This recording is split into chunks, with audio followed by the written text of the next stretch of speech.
be some grudging soon enough. What up, my freaks? RuinusInsight here with part 12 of my Total War Warhammer 3 modded Thorgrim Grudgebearer Old World campaign. So as we saw last time, had a bunch of fantastic battles, including the battle for the armor of Skaldauer, which is probably one of the most fun quest battles in the game, at least in my opinion. Just being completely surrounded by trolls and giants, constantly being attacked from every side, is just such a great time. Fortunately, Thorgrim and his hammerers in their hexagonal formation came out ahead, and the armor of Skaldauer is ours, leaving us with just the one legendary item out of Thorgrim's remaining, and the bonus control +1 for all provinces that we're going to get when we do it. Plus the rather nice Great Book of Grudges augment for everybody around, which will certainly help the sort of single entities that Thorgrim's got going, and the upkeep reduction always nice, though naturally his hammerers are more or less free. Actually, speaking of Thorgrim, I figure it's a little bit annoying having to wait for 2 turns every single time, and without Siege Attacker,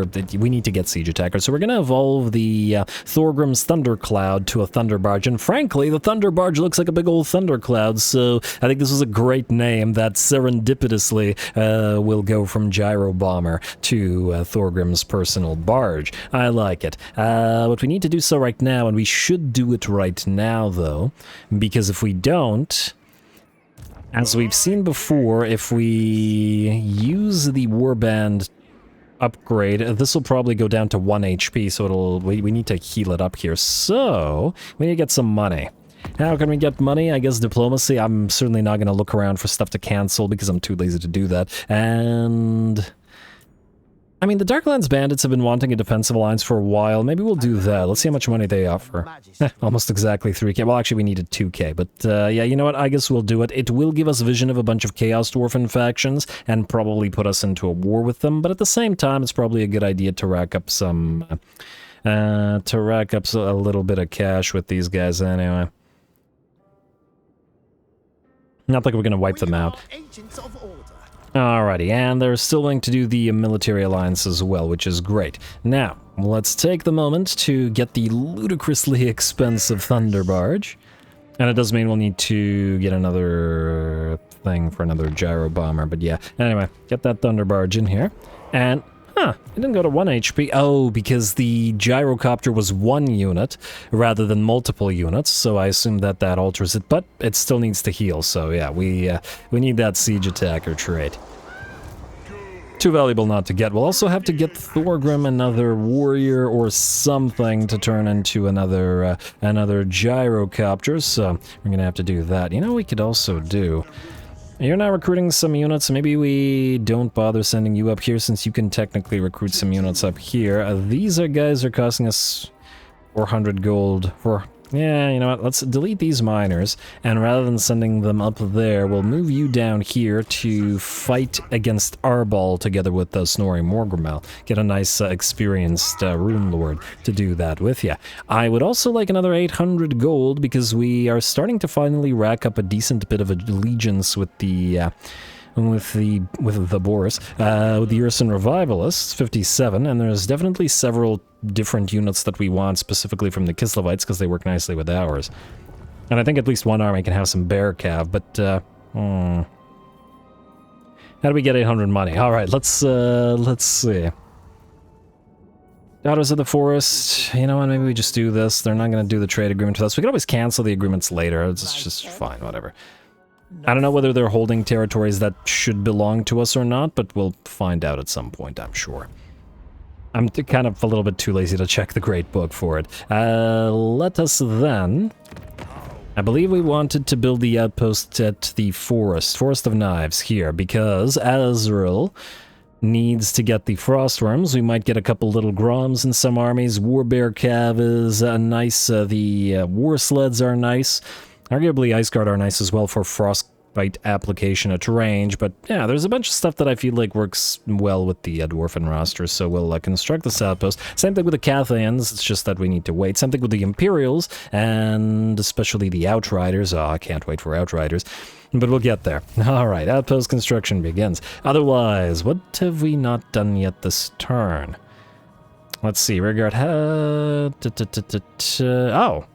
I guess the battle that we fought at the end of last episode against the Skaven was the end of the turn. Anyway, okay, it got kind of confusing because we had all those crashes. Anyway, I guess we're ready to end the turn. And I guess at this time, while the turn is ending, I'll say the housekeeping spiel. What the heck is this? Okay, Varrock Demonius is going to attack the Tower of Khrakk. Okay, that's a little bit annoying. Somewhat expected, obviously you can't defend it, but, well, that's why we didn't invest in it. I guess we're going to have to reclaim it. Fair enough. But what can you do? Anyway, engagement threshold. We have reached it, and of course we will be doing a longer hour-adjacent episode this time around as we've been before, and the engagement threshold remains 460 comments, and the engagement, and the next episode will be the longer episode as well. Plus, we got, what, one more episode until we lower the engagement threshold the next time. So, keep that in mind, especially if you're into that sort of thing. Wow, okay, I thought I'd be able to talk through the entire end turn, but the end turn takes forever, and Kotep, no, whatever it is you want. I think you might be occupying mountains that we have to have ourselves. Good lord, those end turns are long. Winds of Pain, great for all factions except ours. And last of Thorgrim's quests has come available. Oh, no advisor speech. Oh, come on, I love the guy. And, hey, Gromby got Draiska's power now. That's 2. Beautiful, and that's pretty great for Gromby. You, sir, will now lose Draiska's helm, or Helm of Draiska, and we can replace that with an Armor of Fortune. Alright. Ward save 10, hit points 20, research rate, and character experience gains. Some great stuff. Constructor for Thorgrim, go figure. Settlement raise, the Tower of Khrakk, but yeah, that's corn for you. And you know what? I guess Grimly is right here. We can maybe march him back to reclaim it while Gromby continues hunting Scarbrand, and then Grimly can go north. Embouchure discovered. Great. All right, now, before we get to anything else there, I would like to take a quick look at Thorek for a second. He has Thorek's rune armor, which we could take off him to put the Helm of Draiska on. The problem is we'd lose the Oath Gold and the control, and I think we can't do that right now.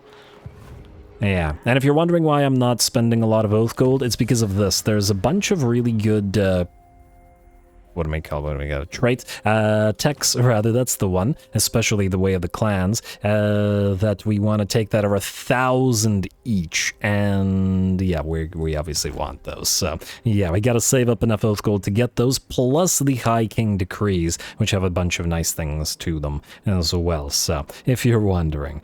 Anyway, since Gromby doesn't have it, the armor, maybe we'll put it on Grimly for now. It would be a shame to have him get wounded for that many turns, but, well, I gotta keep risking it, I guess. It's a great trade, after all. I'll Draiska for you, sir. And, oh, wait. Grimly isn't immortal. And, I assume that it's a chance to die upon ending the turn. I assume you can only chance putting this on Immortal Lord, so I guess we're gonna have to wait until you're level 20. And okay, that would have been bad. I don't actually know whether it actually kills the Lord or guaranteed wounds him, depending on their immortality or not, but I'd rather, I'd rather not risk it. All right, Karaz-a-Karak, you're switched to Masters of Steel and Stone, so we need to build everything up. Toolmaker's Foundry, Baker's Guild Hall, mostly just for the growth for all adjacent provinces. And then we got the Feast Hall, although I guess now, since the place isn't making nearly as much money as it was when we had small amounts of territory, the Feast Hall might not actually be as useful as the Makazungor was, or the Vaults were, but, and we'll do that. We'll go for the Engineers Guild Hall as well, and that's a lot of our cash. And I guess the Karaz-a-Karak airfield. Oh, we have another thing that we want to build here. The final tier will be the Throne Hall of the High King. What else do we build here? Probably the Trading Warehouse, just for the adjacency bonus to all the nearby territories. It'll also increase later. It would be also nice to have the hangar here, though. And just to be able to build all the artillery pieces and such. What we might do is later on in the game replace the Baker's Guild Hall with the hangar, but I think for now we're gonna get more mileage out of the trading depot. Like so. And then you can obviously go back to High King's Tribute. Lovely. Next up, our Confederation thing is done, meaning we can confederate again. Legendary lords. Oh, Malachi. He's lost his last territory. Huh. Okay, well, that decides it. He'll now never be able to complete any of his quests, so he's obviously next. The game kind of made the decision for us. Actually, that does give us a sort of goal for Malachi in particular. We can summon him up here and have him travel all through these territories, reclaiming the realms as he goes to reclaim his starting point, Carrick Doom. You know what, I kind of like that. That's a heck of an adventure for Malachi. And we did need another army in the north anyway, so yeah, that works. That works for me. All right, you know what we'll do? I know I was thinking about the last time whether we should confederate the minor clans using the thing where you can double confederate, and I think we could do Bugman's Brewery. I mean, generally speaking, the sort of really minor factions that won't increase our power in any way, I'm happy to confederate them in that way, but, you know, major factions that have a lot of strength to them, I'm not as much, so, yeah, we'll do this. You, and we will confederate, like so. And we gotta have Bugman's Brewery. Anything for Bugman's Brewery. Anyway, Little Ekron Province and Confederation. Good. And, oh, right, I remember. You didn't build Bugman's Brewery. You silly AI. Masters of Steel and Stone. And we got a lord here with a couple of Thanes. Okay, we're obviously not keeping you minus the Grudge Settlers. Thane 1. Azuli and Thane 2, Forbearing. I don't dislike Forbearing, I just think Traumac is so much better that... I mean, Traumac doesn't give any ability to the individual unit, but the fact that it shares XP with all other Thanes is just too good to pass up in my opinion. Anyway, we'll keep these guys, we'll transfer them to another army. As for Wusterburg, I don't intend to hold territory in the Empire, so I think we'll just trade this straight up to Elspeth. For 13k, wow, she really wants this, but she's kind of in trouble and fighting a lot of factions, and while I'm somewhat willing to take her money, not admittedly as willing to force her into any more wars. We might help her out later on once we're not busy reclaiming the realms. Anyway, take the money. And enjoy Wusterburg. Besides, it completes a province for her, so should be pretty darn happy about it. And then next, we will do this to get Malachi Makaisen back. And this way, it's almost like we confederated Malachi and got one territory out of it. Alright. There we go. And Malachi, we're gonna get you back up and running in the north. Let's see how horrifically the AI treated your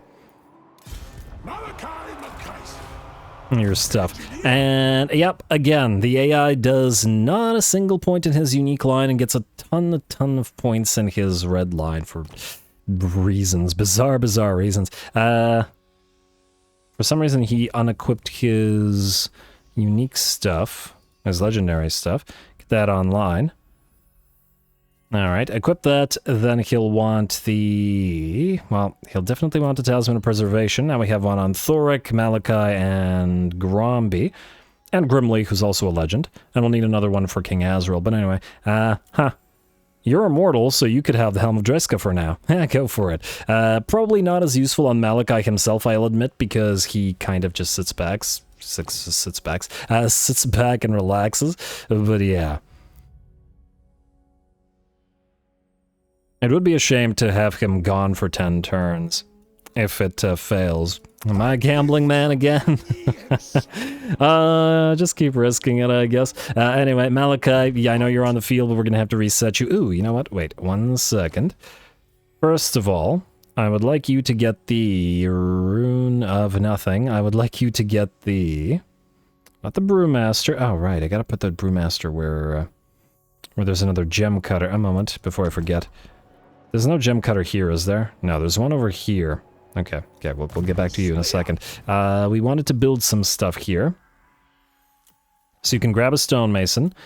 And not the Teller of Tales or anything like that. The rest of that is fine. Alright. Then, while we're here, we need engineers here desperately. So we'll build the engineers workshop. And while we're here, we could upgrade the Deep Gurungs. Corruption might start to grow a little bit, but I think we can overcome it, or at least I'm going to assume that we can. Oh, wait, there is a gem mine here. It's all the way out here. Oh, we'll need another rearguard lord here then, because this guy buffs up gold mines. And this is going to be a heck of a gold mine because it's a tier 4 one. But we'll need another one over there. Alright, I'll try to remember. There's a lot of stuff to do. Wait, are you telling me that Malachi did not build his gyrocopter building? He built every single other military building and not the gyrocopter. The AI, please. Why are you like this? Is it that hard? Like, honestly, I feel like even unmake the dynamic thing and make them take the same route every time, because the player takes the same route through the skills every time anyway. It makes no difference. Okay, anyway. We do want deeps, but not necessarily in this location, but where this place is kind of unsafe anyway. Anyway, let's build some stuff up real quick, like so, and... Well, I guess this is the only place to upgrade, so like so. And I guess we'll start with the barley field and we'll switch it up afterwards. You can now switch back to High King's Tribute. All those things will grow. I'll take a bit. Malachi, you'll be back. Reset all skill points, 3 turns, and then we can actually get your unique line.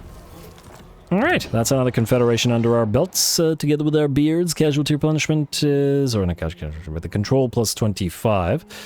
We got that for 1 more turn, then I guess we wait either 1 or 2 turns, then we pop off the next quest. Seems like the way to do it. Alright, Grimly. You're moving back then, sir. We go into ambush stance, or we could just try to get as close to this guy as we can, see where he goes. I really hope that he doesn't go here, because that would be quite irritating. Well, we'll see. Anyway, Gromby, we're gonna send you to Brennan's encampment. I think we need to do... just go. Gonna be a while, well, 4 turns, maybe not such a while, but you're still in need of engineers, and we'll wait. Alright, last time we captured with Gromby, last episode, the game froze, so I'm not risking it this time, and let's see. Occupy, and didn't freeze this time. You never know, man. You never know. On the bright side, Gromby has 2 levels on him now, meaning we can get him Rouse the Engineers. I do really like that mythical longevity as well, but Rouse the Engineers will give a plus 10 melee defense for all of his Iron Drakes, and all that missile damage, the ammunition. Gonna be fantastic. We got 57 melee defense Iron Drakes now. Surprisingly less on the Skolder Guard, but it's all good. It's all good. Anyway, you sit there, bud, and gonna keep leveling this on this Gyro Bomber until it has Siege Attacker for us. Oh, and I guess... yeah, none of his other things have Siege Attacker, including Grimbrindle himself, so he will actually need a Thunder Barge. Go figure. Alright, back to Thorgrim. Okay, I once again have an awful habit of not going from the top, and once again I did not do it. Oh, right. The Deeps will have been completed. I want to see the unique line in... what do we have here? 1, 2, 3, 4, 5, 6, 7. Oh, that's pretty good. Ooh, hello, we don't have this. Hall of Remembering. Increase the number of settled grudges required for each Age of Reckoning by 3%. Reduce the cost of Grudge Settler units, and reduce the upkeep. +1 Grudge Settler unit capacity per army. Ooh, that's nice. +3 Grudge Settler unit capacity for army. Versus... the Age of Reckoning will permanently paused while this building is present. Huh. That's quite interesting. Does anybody know? Has anybody tried to build this? If you build this, is it paused in the current reward that you're in? So we'd be able to get a permanent Nolan Grom without working towards the next stage? That would be pretty interesting if that's the case. The other stuff is, I think, standard. We should actually build all of this. We don't have any reductions with Thorgrim's presence, unless I'm mistaken, but we should build the Ornate Great Gate immediately, and while Thorgrim's present, build that construction market. There we go. And I guess we can now hold off on any other buildings and switch you briefly to the High King's Tribute. Frankly, growth would be nice here as well, but yeah, make more money. Switch it back after as needed. Alright, let's start building some of these. We will obviously build the first level of the Hall of Remembering. We have the same unstable magma caverns that we do in the other buildings. It's in the other place in Karaz-a-Karak, but they cost an addition...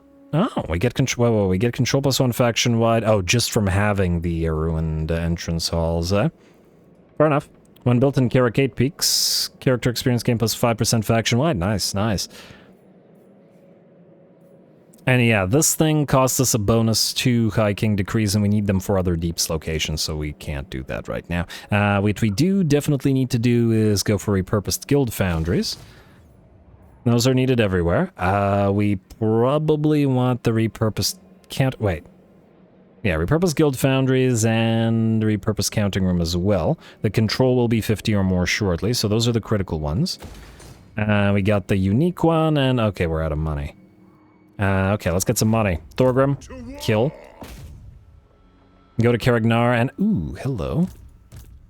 That's a lot of Skaven slaves. Alright, we're gonna... quick save, and then we're gonna auto-resolve. I guess I learned my lesson one episode, and then I forget it the next, and then I learn it again, and then, yeah. No massive damage to Thorgrim's Thundercloud. That's nice to see. Occupy. And then there was one. We've got one more Karak Peaks location to go after. Let's see if these guys attack us. Almost tempted to get out of the place. We'll still heal to max. I'm hoping that... Oh, actually, wait.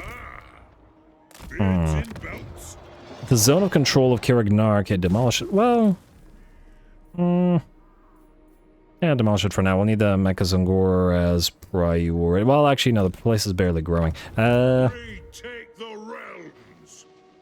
These guys might besiege us, which we probably shouldn't risk, though. Yeah, fine. Alrighty. Good job, Thorgrim. You did not get us a lot of money, though, so we'll need a lot more. That's you, Joseph. Get us some cash, please. Auto-resolve again, and... quick save. Ugh. And I just talked about learning my lesson, and here I go again.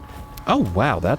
Yeah, we have a very limited number of melee units in this army. Maybe if these two become Iron Breakers, they won't get damaged like this, but we'll see. Occupy. Alright, and uncollect the income. Do keep the Rangers outpost here. This is actually decent to have. We'll get a massive amount of vision over into the next areas. I still don't understand where the next Moon Howlerz territories are. Where the heck are they? What? They're not here. Oh, they're past this? Okay, so we have to go through this to get to them? Ah, man. Okay, I guess we have no choice because we have to go wipe them out. Does mean that Snorri Morgrimel is going to move to Arbol. You go here. Arbol might very well have a full stack there, so we will have to be careful about it. And... okay, Vaults of Plenty have a pretty decent army. You go here, Slayer. And maybe you back off slightly in case this army gets attacked, and okay, you can't switch anything. Just in case there's something that we can't see, who knows, there might be an ambushing Khornate army, as rude as that would be. Let's get a few points in here. You have Thunderer.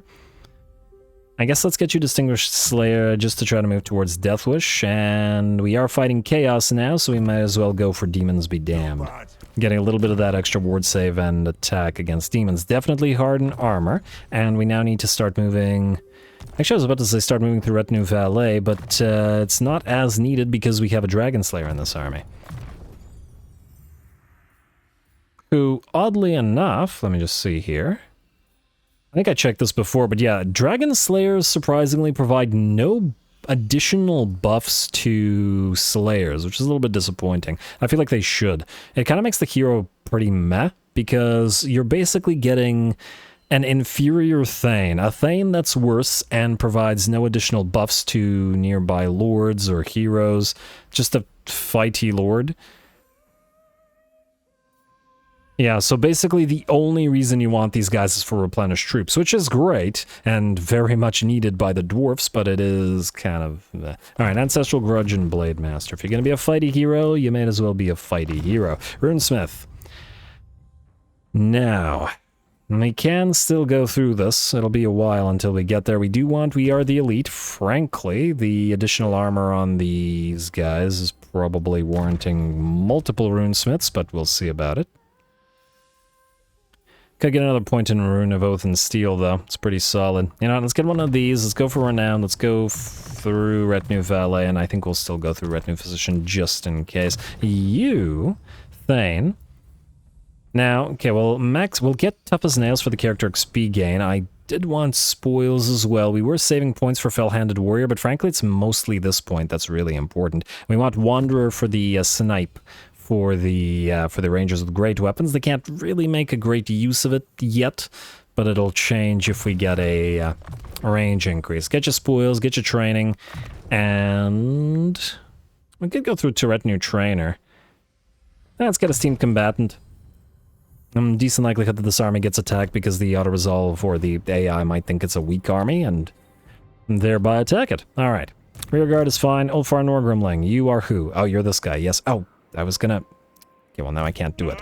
Okay, Hugh. These guys can't go past Thorgrim, I assume. You're gonna go into ambush stance and you're gonna go right there. We just need him to take Thorgrim's Longbeards away and put him elsewhere. Alright, good enough. And we still need more money to build stuff here. Alright, Belagar, sit pretty, bud. And we need to wipe out Queek and then go here to complete our legendary grudge. We're at 50 with 12 turns. Alright, still gonna be very close. We'll see if we can make it. Braun Hammerfist, you are fine. Rearguard, Finn, you have just recruited some stuff. I would actually like to recruit a couple more units to complete your army, at least until you get your Thane and your Engineer and whatnot. Oh, right, you need a Thane, too. Alright, we got the Tromak Thane, but this Tromak was supposed to go to Thorek, wasn't he? Oh, and the Thorek was supposed to go here to build stuff. What are you? You're a Runesmith for Thorek. Okay. Thorek. Go... Okay, go right to the edge of this territory. We'll see if Jiao Ming besieges the Challenge Stone. Not that we really care about it. Thungni. You're gonna have to stay here. You're costing us an insane amount of gold per turn, though. I don't like that. I also don't like the fact that we have a Slayer Lord commanding this army, but for now... I would like you to start traveling this way. Decent likelihood we get into a fight with these guys, A, and B, they hold a territory that would complete our province, so yeah. Alright, just go this way. Expensive though you may be, you are supposed to go into this army. I don't like how the Runesmiths aren't together, but we're going to swap the heroes around a lot in this army, so that'll change. And to double check, this Thane is not in fact the Thane that we were looking for, right? No, you're forbearing, so we will need another. We'll need that Tromak thing. I mean, it's not that this is bad. Ballistic plating and melee defense just makes the Thanes effectively unkillable, kind of like Bretonnian paladins, but once again, I want them sharing their XP. I really like that more. Anyway, we'll see if we can't get sufficient money to make use of it, and same thing with your recruitment. You're gonna keep going down here, I guess. Without Finn? There's an army. How many territories do these guys have again? 4. Alright, so not so many. I guess it depends on what Queek does. You know what? You will go in and camp stance at the edge of this territory. Shouldn't be ambushable, and I really doubt that these guys even attempt to dare to attack you. And if you can or want to recruit, you can still do so here, so that's fine. Alright, what do we have next? Rearguard and Morgrim, Drexlayer. Okay, you are just going to guard the... Okay, Brugard, Morgrim. Ah, for the love of... Okay, Brugard Drexlayer. We're going to delete him later on because I don't like this trade and I think it's useless. And he's just literally here to hold on to these guys and to allow us to build the brewery. Scout Silverhorn. You are looking for some Bretonnians. Guthrie Redbeard. You, I forgot who are. Oh, wait, we did summon the Tromak guy.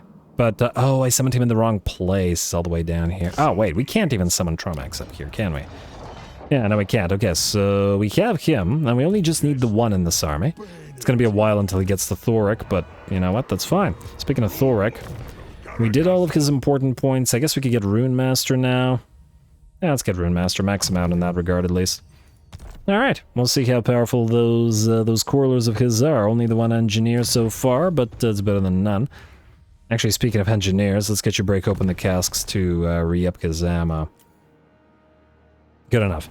Alrighty, and damn, I was hoping for more cash to get more deeps upgrades going in the in Karak 8 Peaks, but I guess we're gonna have to wait on it for the turn at least. And I guess, wait, did we have more here? You're good, you are good, at least for now, and we got one more turn. Oh no, repurpose counting ring is the final level of this, so you're good. Alright, fair enough. The rest of that is good, I guess, and we're gonna end the turn. I don't think I besieged anything, or if I did, I've completely forgotten now, and I'm going to be punished for it over the next turn. Alright. I think that's it. Alright. Skip end turn.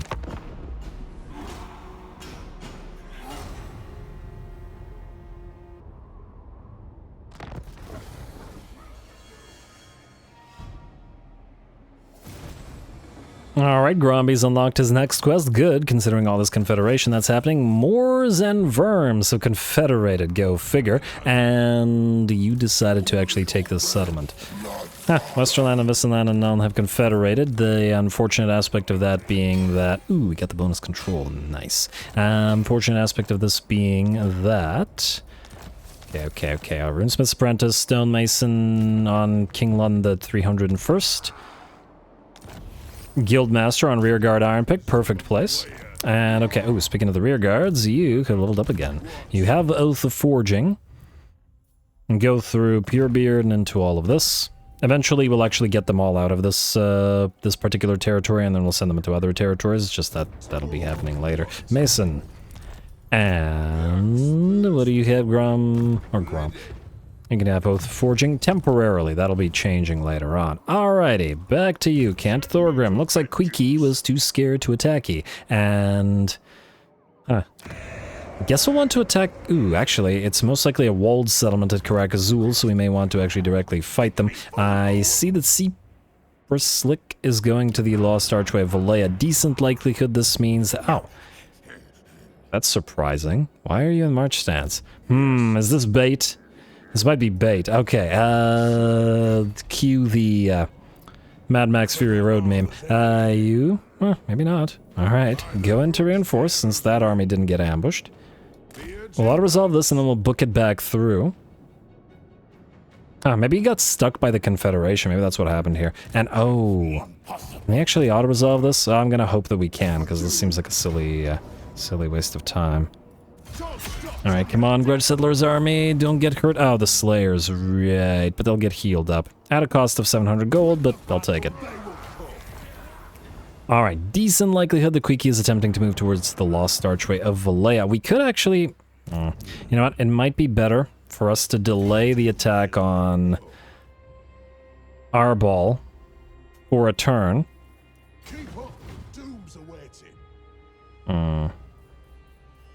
Delay it for a turn in order to... You know, I don't trust it. Go here. In order to potentially defend against the attack from the Skaven. If they're going there. Why risk it, right? Why risk territory that we're not really defending? I feel it's unnecessary. Oh, hello, little tiny army. Go after this army, it'll take all of the movement range, but I don't imagine there's another army nearby. Oh, Clan Krizor is still alive here. I thought they'd be dead. And, really? You're... okay. I think this faction might be done, considering they didn't run away in the manner that Queek did. Execute and loot, take the money, we need it. And then you are going to march stance back, and just hope that Clan Krizor doesn't take this opportunity to ambush you. Hey, we got Seasoned Campaigner, nice find though, or, you know. You... Tex, we need 2 more to get into Grundny's Blessing, meaning we're going through operations training to get additional engineers, because, my lord, do we need more additional engineers. Thorgrim, I guess it's time, sir. Go after Feskit, let's see if he runs or if he fights. Will he... wait. I'm not forgetting this time. Okay, can't build anything there. You. Take this unit of Longbeards. We'll transfer it elsewhere. Not needed in Thorgrim's army. Longbeards. Out, and then you travel back this way, and then we'll give that to somebody else somewhere. Hopefully there isn't a full rat stack here. It immediately kills you. It would be funny, but also sad. Ooh, before I forget, let us build what we need to build here. First of all, the unique line. Let's build it in the center, because it's unique. Hall of Remembering. The increased grudge settling is somewhat concerning, I admit. But the grudge settler unit capacity per army is invaluable, so let's do it. We want the ruined clan goldsmiths most likely, but right now it isn't actually super valuable. The ruined drinking halls is kind of meh. And frankly, the Underdeep trade routes are kind of meh as well if there is no nearby dwarf faction, but we can get the Underdeep mine instead. The drinking halls themselves will be nice. Oh, no, it also needs friendly dwarf adjacency, meaning it's also not nice. I guess we'll just do the Underdeep mine. The others will be constructed, but most likely later in the game when we have other, ways to benefit from it. Alright. That was that distraction, and now it's time to fight. Thorgrim, go. Let's see if Queek is in Karak Azul. He is indeed. That's Queek's defeat rate, and that's 3 stacks of rats. Lovely. And we will quick save. Oh, wait, actually, we're not attacking the settlement directly. Okay, well, I need to try to remember to do that when we attack the settlement directly. But for now, our first Thunder Barge, Thorgrim's Thundercloud, will make its debut against so many rats. Go.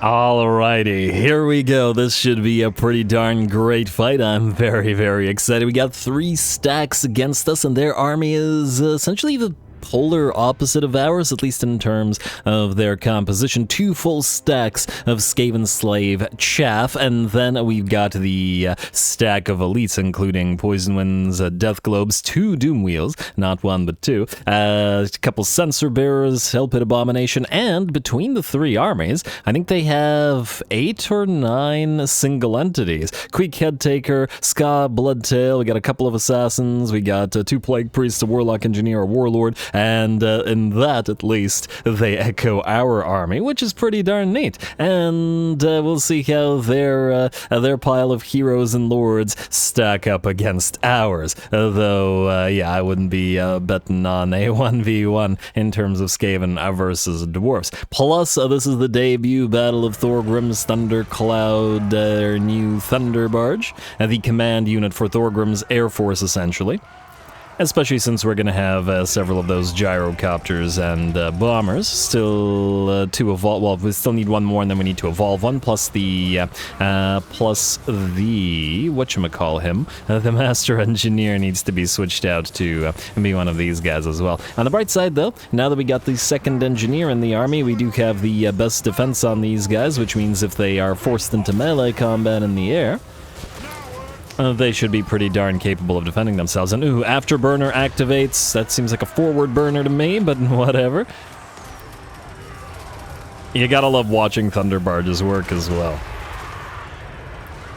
And I think this is a good option. It'll provide a nice, sort of command a unit for the Air Force as a separate sort of army, while Thorgrim commands the army on the ground. A, and B, the fact that it provides that siege attacker is really neat. I'm actually really surprised that Thorgrim doesn't have a siege attacker, or somebody doesn't have a siege attacker in this army.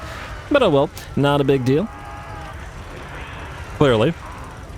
Alright, and the first enemy army is of course Skaven slaves, so we're just flying around, dropping bombs upon them. Thorgrim went on in and whacked away at the enemy lord a few times before turning to a few Skaven slaves, which are going to break before him and his shield bearers rather quick. And I do mean break, as in be torn apart by that axe. And there we go. And if he wants to chase them down, he's damn well capable of doing so. 55 movement speed currently with Strider on top of it. And a fair bit faster than infantry units running around. Alright, that's just the first army, of course, the one that was deployed outside the enemy settlement. We've got the 2nd and 3rd stacks coming in as yet, so we're just gonna bonk a few rats here, but that's just the appetizer before the main course. And let's see, we've taken a little bit of damage on the Thunder Barge here, probably not surprising. The Thunder Barge is the biggest, slowest target we have, so considering the sheer amount of range units the enemy have, they're probably going to try to focus it down, like so, with all of those slingers. They're going to do trickle damage, especially the slingers. Each sling apparently hits for 1 or 2 damage, depending. But when you have literally thousands of slingers, that is, well, it's certainly a viable strategy with them all focusing it down. Slowly but surely. I'm almost wondering, like, if you, like, in reality, how many slingshot shots would it actually take? Not like rocks, like, you know, like the metal... I don't know, bullets? What are slingshot shots? What are they called? Anyway, ammunition. How many would it take to get through, like, tank armor? Like, slowly but surely, you know what I mean? Be interested to see. Basically, same kind of issue with our Thunder Barge up in the air. Anyway, as we saw, Thorgrim is dueling Rickrick Slice... No, I keep calling Ska Bloodtail Rickrick Sliceblade. Dueling Ska Bloodtail, but in doing so... now I wanted to say Tretch. I got so focused on chasing Tretch and Rickrick around in the early game that they're just living rent-free in my mind. Anyway, chasing Queek Headtaker down. He tried to get away, but Thorgrim dropped his, his engineer dropped the flash bomb on him and prevented him from running. Not that Thorgrim couldn't have caught up to him, but better not have him reach our main line, as said main line would have, well, obliterated him. You know.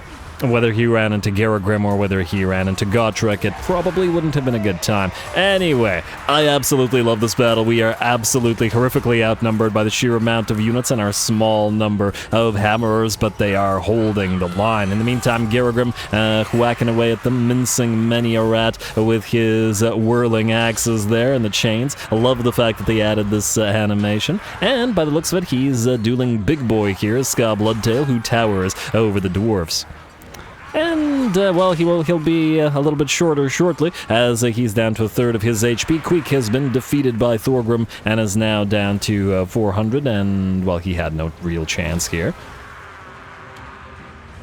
I do wonder how he would have fared if he was maxed out, but if Thorgrim was also maxed out again, I think Queek is obviously the more offensive lord in terms of being able to dish out damage in that way, but Thorgrim has pretty crazy stats in terms of defensive capabilities, and he doesn't have a single point in his red line yet, so, yeah. He's only gonna get stronger from here.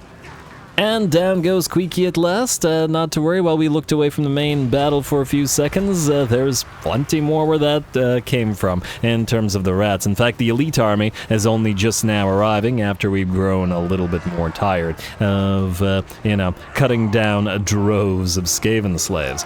Just the way that rat armies are supposed to function. A little bit similar to undead armies in that way. Tire the enemy out with chaff is a pretty tried and true strategy. Anyway, how's Thorgrim's Thunderclad doing? Still pretty okay, though the elite army isn't here. Well, it's only now arriving on the field, so they haven't had the chance to focus it down too much. Trying to hunt down the enemy casters now. The Plague Priests are going to be secondary to that Warlock Engineer, because we certainly don't want our guys, our aerial units trapped. Fortunately, the Plague Priests should be pretty easy to catch and kill. No catch and release here. Down you go, bud. As the elements of our Air Force are pretty good at that sort of thing. And just look at all those Skaven slave slingers. They're also annoying our Thorgrim's Grudgebearers here, who's similar to the Thunder Barge. Actually seem to take more than 1 to 2 damage per sling. More like 2 to 3, 3 to 4. Neat. Although they do have a lot more missile and physical resistance, which is kind of neat. Huh. Well, good for them. Anyway, we continue to hold. Just gonna have to wait until the other army arrives. We are not, however, going to let the Warp Lightning Cannons fire away at our Thunderbird, so we're gonna knock it out from the air. Plenty of air-to-surface torpedoes on those Grudge Settler Troll Hammers. And, ooh, Thorgrim's having taken a little bit of damage now. He's been dueling a lot of enemies, and oh man, that is so many slings. There's just too many to do anything about. And another funny thing about this is there's no way that we can actually catch the slingers with the hammerers, so they're kind of just having to stand there, even with the buffs acquired from Tretch Craventail. I think if we had the buffs from from Nakari, the hammers would then finally be fast enough to chase after those units, but they're not catching slingers. On the bright side, plenty more units of enemies to work with as the enemy army. The elites are here at last. A Doom Wheel going to charge on forth, together with some Plague Monks, Censor Bearers in particular, and they're certainly going to be something of a threat to our Everguard. The Doom Wheel will charge on through, and it looks like gets stopped by Felix in the background,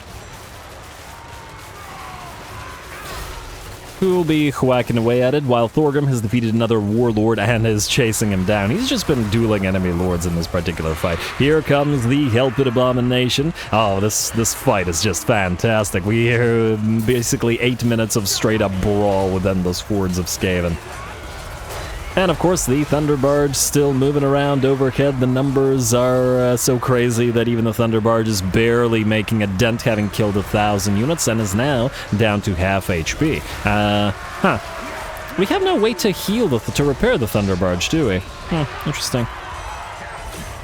That's not great. Gonna have to maybe back it off a little bit, as yeah, the Slingers are still definitely focusing it down, and it's at 40% HP now. And it's probably too risky to use the afterburner in terms of it then taking too much damage.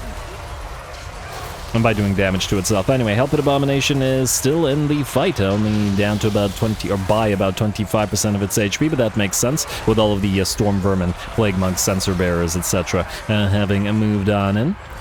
And thus we have a lot more units to actually focus down in this brawl than we did against the Skaven Slaves pile. And I like that this battle has evolved into just a pure brawl. Our nice formation of hammerers has been sort of, well, is no longer a very nice formation, just a big old blob. Helped Abomination now down to 30% of its HP, however, and seeing that towering monstrosity of Clan Molder fall will probably be pretty demoralizing for the rat hordes. And down the thing goes at last time. I wonder if, like a giant toppling, it can crush infantry units beneath it. It would be a shame to have all those hammers fighting for such a long time in this battle, only to get crushed beneath the bulk of that abomination. On the bright side, though, I believe with the abomination's fall, truly the enemy are too demoralized to continue. The last of the Skaven slaves will break, perhaps with the unit of Skaven slaves that broke out of the Helped Abomination as soon as it died.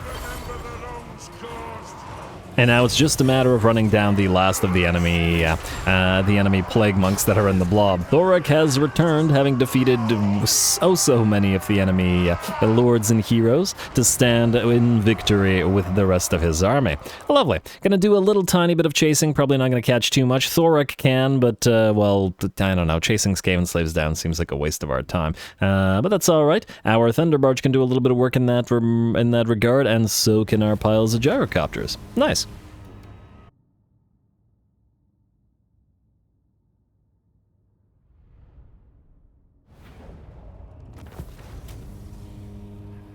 Hey, Fencer's Blades, not a bad find. Usually more useful for other units or for other factions than Dwarfs, because they have insanely high melee defense, generally speaking anyway. But on the Runesmiths and the Rune Lords, probably something we can put to good use. Otherwise, absolutely fantastic fight. The 9,000 troops versus our 350. Absolutely glorious to see. 1,202 kills on the new and improved Thorgrim's Thundercloud, and I'm glad to see that we got at least one Thunderbarge up and running relatively, well, not early, but, you know, to see it in action. Besides, it's really nice in Thorgrim's army in the sense that because he doesn't have a billion other troops gunning enemies down from a distance, it does make an impact, but not such a huge impact that it wins the battle for him. Otherwise, let's see, we got lots of damage on all of our gyrocopters, with Agaraku's School getting the best out of those three.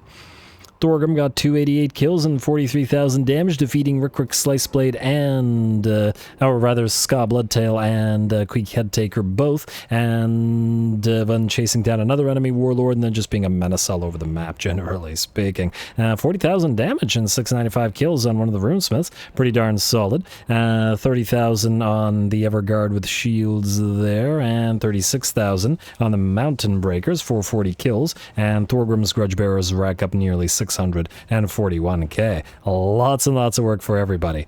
And I mean, I guess, I mean, it's at least a decent amount of oath gold.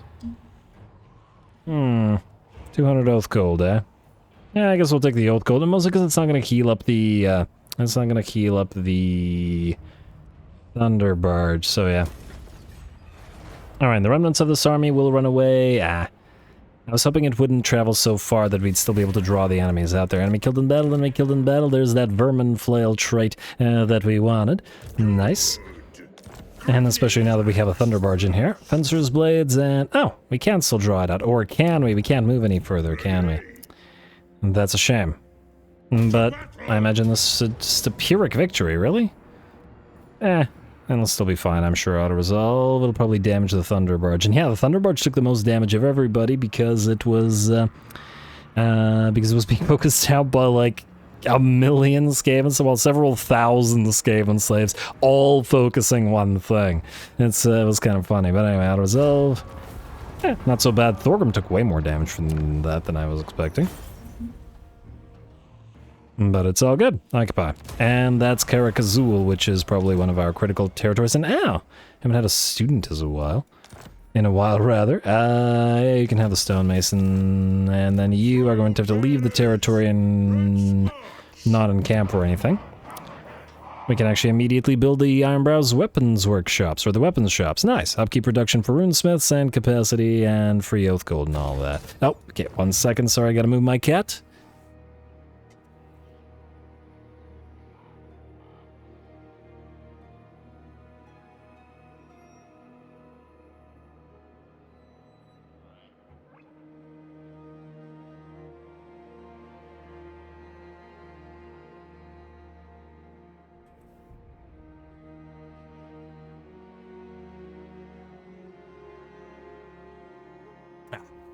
Sorry about that. Happens on occasion. Sometimes the cat must be moved, or else, you know, meowing into the mic constantly. Let's see, what else do we have? Stepping on the keyboard. Let's see, what else do we have here? These guys are around, but probably not big threats, depending on if there's another full stack here or not, eh? Lost Archway of Valea. Which one are you? Oh, you're the one down here. Oh, this is part of this province. Might as well try to invest in the Iron Mine. What did we get here at Khrakk? Oh, huh, we got the organ gun building. That's nice. That's real nice. Finn, we're gonna send you up there and get you organ guns and cannon earlier than I was expecting. Much earlier. Happy, just generally happy. Yeah, okay, replace the building. We can get the Baker's Guild up and running. We don't collect the income. Probably replace the feast hall as well because of the adjacency, and I guess just start on the scrap mine here, but otherwise pretty happy with that acquisition. Still got to jump back to Kvin-Ovir, but yeah, nice. Very nice. Alrighty, who's next after all that? Also, did we... just the one level. Not gonna bother doing anything with just the one, I think. Also, Queek probably in trouble after all that. Actually, probably still has like a dozen armies running around. I mean, it's the rats, so yeah. Oh, especially after he confederated Verms. Oh, speaking of Verms, you are gonna go... or wait, do we send Finn there? He can't reach it. Alright, fine. You, Durak Grundadrak, are going to take Sump Pit. And you are going to reinforce, and... oh, we might actually have to fight this. Because the auto-resolve will probably heavily damage this army, and since this is a settlement battle, it won't let us... heal the army afterwards. On the other hand, it does feel like a waste of time. It's a very minor battle. I will think about it. What can you do? Grimly and Co. Oh, right, Grimly. I've somewhat forgot about you. A, we were going to attack this. B, let's name a few things. Been having some names around for a while. Regular-sized crossbows. for the bolt throwers, and then we got one more overcompensating quarreler. It doesn't fit. All right, I'm sorry. Let's go overcompensating quarrels, maybe? Overcomp quarrelers? Overcompensating quarrels. It makes sense. I mean, it's as good as I can get it. Sorry, guys. There is a character limit on the names, so all I can do. Anyway, name a few of these guys as well. Or just at least one of these guys. How about you? First one, Caragrill bows. Alrighty, and then you guys are all going to be Longbeards unless we... Yeah, we deleted the building there. Unless... Well, yeah, we're just going to evolve you into Longbeards. We'll name them as they evolve, and other armies will have Longbeards as well. Yes. Oh, also, let's name a few Thins, guys, since they have started fighting already and are starting to, you know, rack up kill counts and stuff. You, I guess, are going to stay as our first Thunderers. You're going to be Gromroll Company. First cannon, stay as a cannon. Let's get you Zufbar Steel Sights. I think I forgot to name things last episode as well, so might as well do it now. Urban Warfare Operatives. Ooh, just fit by one character. Alright, close. Alright, I think that's good enough for now. Back to you, Grimly. Go after Tower of Khrakk. And take it. Should be auto-resolvable because there's nothing there. What? Is it because of the Regiments of Renown, or does the auto-resolve hate the bolt throwers just as much as everything else does? I guess we could see the Bloodwake Berserkers. Maybe I'm missing something, or maybe the Blood... Oh, they also have the Slaughter Guard in there. Alright, maybe. Maybe. I don't think so, but I guess we'll fight it. We'll have to quick save it, because, you know, the game. But why not? Why not see these guys in action go?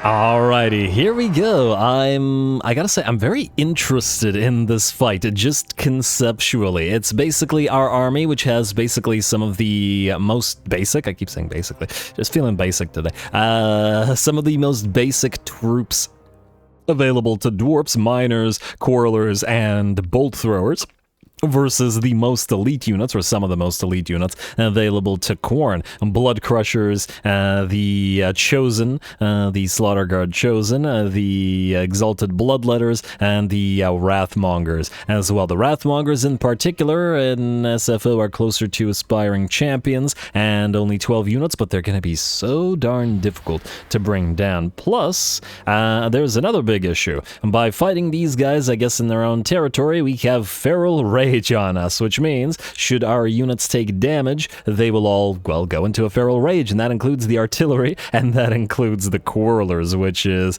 really not so great in this particular situation. We'll see if we can overcome. And there's also probably a bunch of abilities that these guys have that are different in SFO than in vanilla. It's been a little bit of a while since I played Khorne in SFO, so what do we have here? Draw Iron, area hex that reduce...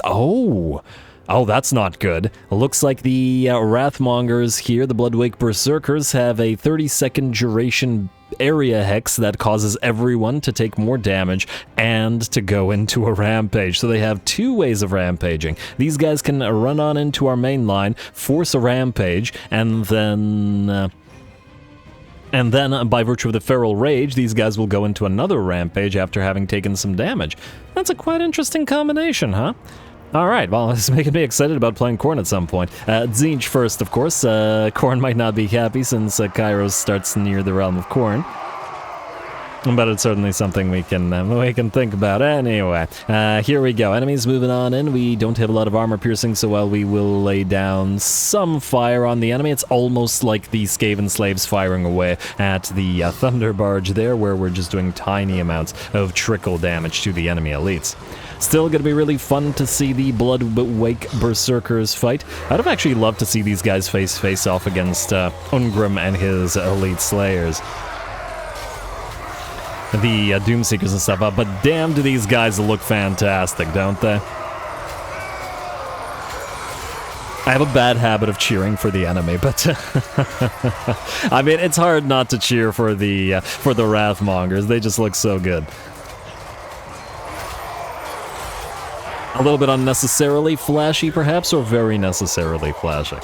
I do like to say that Khorne has a pretty great decor. Anyway, they've moved in, they have used their ability and have forced all of these Corlers into Rampage. Finally, the Rampage is over, we're going to back them up, while Grimly himself has moved to try to fight the Bloodwake Berserkers. He has 1 kill to his name, and 1 Bloodwake Berserker has fallen, now about 2, though the armor destruction that Grimly is offering is actually being really helpful here. Gotta remember that he has that ability, and see if we can't find armor sundering on somebody, because in combination, that would be pretty darn strong. Out here, the enemy Slaughter Guard have arrived. Our Quarrelers again forced into Rampage, as the Slaughter Guard aren't guarding but slaughtering the poor Quarrelers, who have no chance against the unit of Chosen and melee.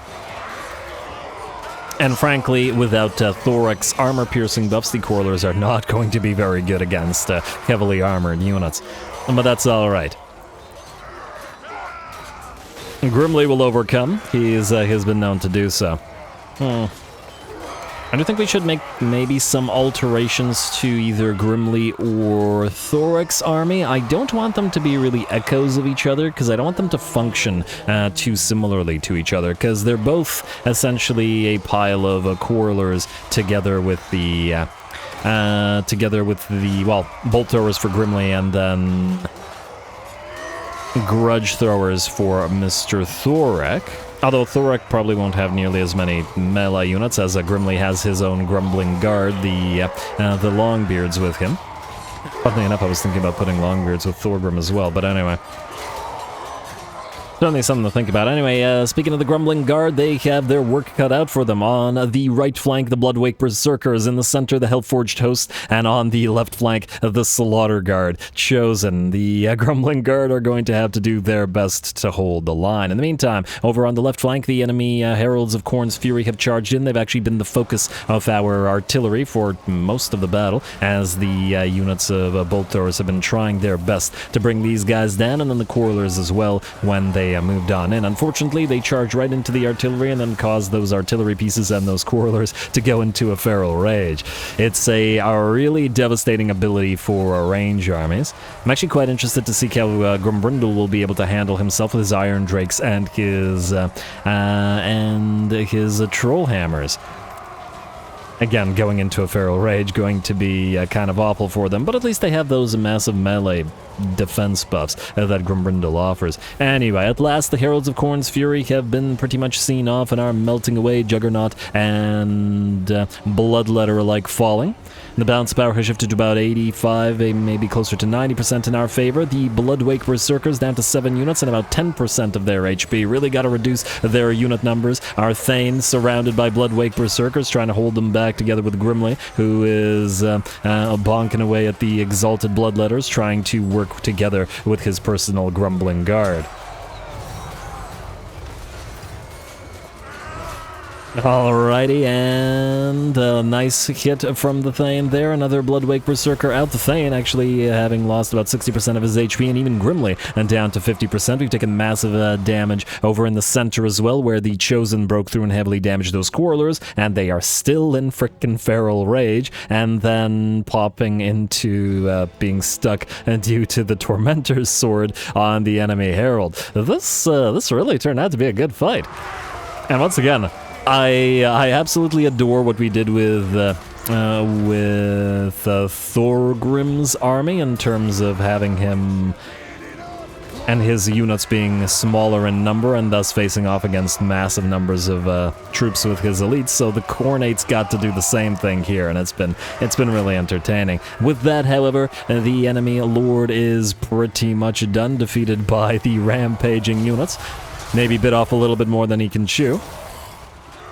As he goes down at last, headless, fallen, having been defeated, surprisingly, by the Runesmith and the, piles of units with him, but the Runesmith, while Grimly and the Thane dealt with the more elite enemies.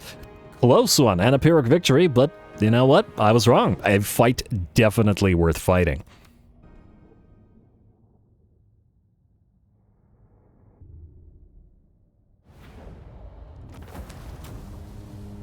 All right, that was a really, really fun fight. An unexpectedly fun fight, perhaps, but honestly, that's on me. I should have foreseen that. The fact is, the enemy had a lot of the super elite regiments of renown. Chosen of Khorne, and the Slaughter Guard, the Hellforged Host, Exalted Bloodletters, and the Bloodwake Berserkers, all of which, and of course, can't leave out the Heralds of Khorne's Fury Blood Crushers. Those are all tier 5 units, and I think maybe the Hellforged Host might be tier 4, although it is still a regiment of renown, so maybe it is a tier 5. But anyway, the Hounds of the Blood Hunt also very solid units, but maybe tier 3. But anyway, the rest of these guys are all tier 5 units, and very tough. Tons and tons of armor, which we can't pierce very well, and all of that sort of stuff. So yeah, very nice. It's almost a sort of dark echo of Thorgrim's concept right now, in terms of him not having a crazy amount of troops, but the troops being super elite. So yeah, and also that feral rage. All of our range units, including an artillery piece, going into a rage and going into melee. Not so great. Nearly even lost one of our quarrelers with great weapons. Well, the Grudge Settlers, which would have been unfortunate. That said, we did manage to pull through. We're gonna have to rebuild the Tower of Khrakk, but it was only level 1, so it hardly matters. We can also Brennan's encampment. Don't really need this stuff, but I'm thinking maybe we keep it at least for a few turns for the purpose of the garrison. Also, ooh, Mammoth Boneyard. You're next on the menu. Though I do wonder whether we'll actually have to fight you. Also, wait. How did Skarbrand get over here is my question, because he traveled via the sea? He still has stuff at Aesir Pass, but there's no way to get from here to here unless you're a dwarf. And we can, but he can't. I don't know. Oh, this is his capital, too. Anyway, Gromby, you're going to head over there. I don't know whether this is auto-resolvable, but it probably should be. Yeah, it is. All right, quick save real quick. It's a quick save. And auto-resolve, and let's hope that the game does not crash again. Occupy. No, we're okay. That said, as I was starting to say, ooh, we got the clan barracks here now, which is good. Wanted that. Though it doesn't have the Longbeard's ability, but it does potentially have the ability to change the miners, although frankly they'll be warriors soon. Not a big deal. Anyway, I'm gonna make a quick cut here. I gotta feed my cat. He's being very insisting, so or it's that, or I move him like 30 times through the rest of the episode, so I'll be right back real quick.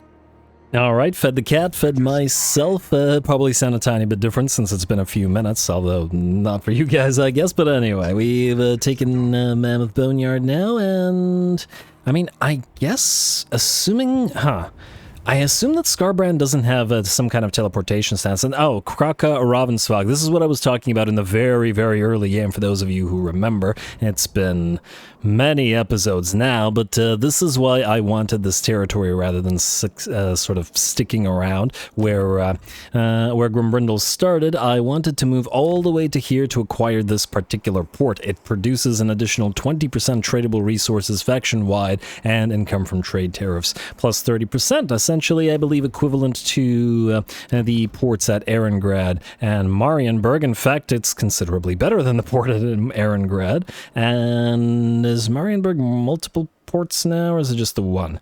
No, in fact, it's still better than the Marienburg port. I guess, or perhaps the case is... the reason that it's better is because it's a dwarfen version. We might not have the same kind of thing. Oh, we have a bleeding stone here with post-battle... Ooh... That's not bad. You know what? We might send an army out here to grab that for our faction. That could be helpful when we move to help the Empire, essentially. Obviously, we're a little bit too busy to do that right now. But anyway, Gromby, you've moved. You've leveled up once, so you're okay. Not gonna do anything with that right now. And I guess we'll head Grimly down to Aesir Pass, assuming that he can take it. That will allow Gromby to jump back here, while Grimly continues back to where he was going before we had to peel him away. Fair enough. Alright, let's see who else needs to move this particular turn. Rearguard Helldauer, Rearguard Asgal is leveled up. Oh, right. Haven't checked you earlier. And hey, more Mason for you. Oath of Forging. Do we make any Oath Gold here? We do. Not much of it. Actually, it'll be a decent amount once the tier 4 gold mine is up and running, so it might be worth our time. Let's go for forging, and then let's go for, I guess, Purebeard, and to Ironwield afterwards. Alright, nice. You gotta pay attention to these guys. Thungni of Zorn, you are still moving down to this little place, Black Fang. Something over there. And, wait. Okay, Thork was just after you. What do we have here, by the way? Fair few... Ooh. We got a lot of Chosen and stuff. Can you do this, is the question. It's one of the questions. Ooh, also before I forget, we gotta move this, thing up here. We could try an ambush stance, but probably won't work. This is a lot of stuff for Thorik's untested army, considering he doesn't have, well, really melee units. We could upgrade these guys to warriors and then possibly to longbeards, potentially. I mean, going to ambush stance won't work because of the presence of the iron skin units. I doubt these guys are going to go for Jiao Ming. The problem is, this is a problem, because it's essentially causing Jiao Ming to be a... I can't reach these guys right now, anyway. Alright, fine, go into encamp, proceed here. I don't think they'll attack us, but yeah, it's essentially forcing Jiao Ming into a deadlock with these guys, which is not good. And the reason it's not good is because he'll start losing territory to Kairos, and we want Kairos to be as... Oh, he's pieced out with Kairos. Never mind, ignore me. Then it's not nearly as much of a problem. I'm also now starting to wonder, do the oil platforms that get that special resource for the Chaos Dwarfs, do they do anything for the us dwarfs, for the OG dwarfs? They're unfortunately super far away from everything, but if anybody knows, if anybody went down there, I'm just really curious about it. Plus those platforms are just so freaking cool. Yeah, anyway, you guys, I guess, are gonna go into Dwarf Warriors. We're gonna need them here. And can't upgrade to Longbeards as yet. Oh, we could upgrade you to more Grudge Throwers, I suppose. There is that to consider. We would need them. Can you guys be upgraded to Grudge Throwers? No, you can only upgrade to other range types of units. Fair enough. You would think that a Quarreler might be upgradable to a Bolt Thrower, but I suppose there's different, you know, different skill sets. Anyway, let's see who else needs to move this turn, shall we? Scout Silverhorn. Yes, keep on scouting, bud. You are taking long time to get where we want you to go, but at the same time, you've found a few places and a few factions, and you've been valuable in that regard, and I believe that's it. Alrighty, now, what I don't remember is... Oh, right. We besieged this. Alright, I'm gonna risk it, and I'm just gonna hope that this doesn't do horrific damage. It's going to do a ton of damage to these guys, unfortunately. I don't think we can escape that. We still got 11 turns, though. These guys will lose half their HP and be unable to heal. Maybe we should just fight it. I guess it'll be a little bit more XP for Finn and his army. Yeah, alright, fine. We're better off fighting it, we'll fight it. And then we'll split them apart maybe so that the battles might be a little bit more challenging. I don't think anybody else was doing anything, but I do want to double check. Let me just see here. I think we built everything that was important here, other than the repurposed clan goldsmiths, but they're not really worth it at the current time. Same thing kinda for the Underdeep trade routes. We want to build them, but at 4,000 gold, it probably will take a long time to pay for itself without the without these bonuses. Although, it will give us a little bit of growth and some other stuff. Maybe we should just build it. Do we actually have room to build everything here? Other than the strategy stuff? 1, 2, 3. We more or less do. Lots of bonus control for this, but otherwise this is kind of a math thing. If only it made a little bit more cash, it might be a little bit more worth our time. Anyway, let's see what else we got building-wise. Ooh, we got something here. Okay, we could upgrade you, we could... Okay, we will upgrade you next turn, but otherwise I think we'll wait. West Darklands needs to be upgraded, but then needs to be switched out into Masters of Steel and Stone. Stone and Steel. You need to be switched out as well. We can... I mean, we can build the Iron Smelter and just the Iron Smelter. But I think we only want to, you know, switch one thing out at a time. Or else we lose way too much gold by not being in the right commandment. So I think maybe we'll just build the various trade good buildings, but then ignore the rest and then do them one by one. At least for now. It'll change later, but for now we gotta, take advantage. Construction market, I'm gonna say no for now. Black Crag, you are going to want the Great Gate here, but it'll be a bit. You can build your gold mine at the expense of the expense. Right, we wanted to build the Irkul, which is why we switched you to this, and it won't be enough money to upgrade you. 3,000, a little bit short. This is where? West Mad Dog Pass. Alright, let's double check Diplo real quick. Anything interesting? Aha, we got new trade agreements because of the Confederation of, I don't remember which factions it was. Cult of Ulrich are all the way out here. How does Oshiotla feel about them? They're okay, meaning we could probably trade with these guys without any kind of negatives to it. I assume we don't need to or want to hold any of these territories all the way out here. There's a lot of mountains in Norska, I admit, but I'm not so sure that we need to move this way. Let's double check though, just in case. It isn't any of these. These are all in the World's Edge Mountains. Black Mountains, Black Mountains, North... this is Grey Mountains stuff, so this is fine. We've got... none of these... Okay, it's these. So Lair of the Troll King is near to where we are right now. Doomkeep is currently held by Boris, I believe, and so Sarl Encampment. Monolith of Bjorkil is very far and held by we don't know who. Grayling Moot. Appears to be held by Chaos Faction. Oh, Scaling are holding this stuff.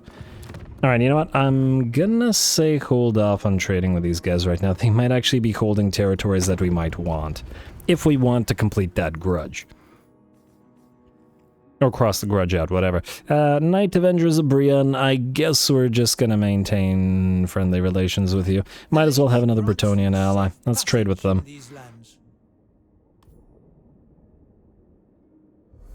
Like so. I don't think there was a quest that necessitated us holding anything there. Daughters of the Forest. Oh. We can barely do a trade agreement. It would pay for itself if we did this. Or we could wait. And they'll probably increase our relations with them anyway, and that'll kind of fix the situation. I'm gonna ignore the rest of this. And we're 300 gold short. Darn, I wanted to upgrade that one building, but oh well, I guess we can wait on that as well. Alrighty, I think that's good enough. Let's do this fight. I think we'll do it real quick. Shouldn't be any kind of problem. Go.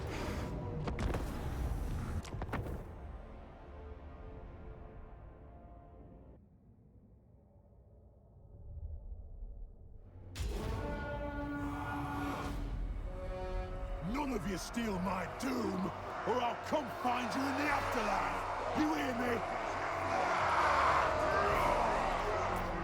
Alright, here we go. It's a relatively small enemy army, and frankly, they don't really have much of a chance of breaking through our just ludicrous pile of Grudge Settler Hammerers here, but, well, once again, I want to preserve this army, at least for a few more turns before it can start taking damage. And it's not like Finn's army at the current time, because it's mostly miners, is going to be able to hold the enemy off without taking too much damage. So we'll use these guys as a bit of a shield, and due to the smaller number of hammers, that also means they tend to lose very few units in the fight, so that makes sense. I think, though, we're likely to run into other sort of situations where we have to face off against garrisons like this, so we'll do this one cinematically, and then the next one, if we run into an identical fight, we'll just do manually. Maybe if I remember, we can even push Finn's army to actually fight it, because then it would be very much a challenge. He might not even be able to win it without massive casualties.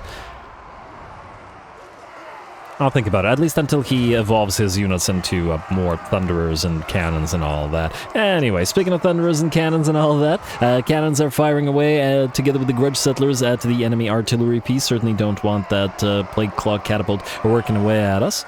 And said Plague Claw is down to about half HP at this point. A few more volleys from any of the artillery pieces. The highly accurate cannons, being fantastic at sort of artillery duels, are really good at knocking out individual artillery pieces. I have noticed that the dwarfs are pretty good at this sort of thing, generally speaking.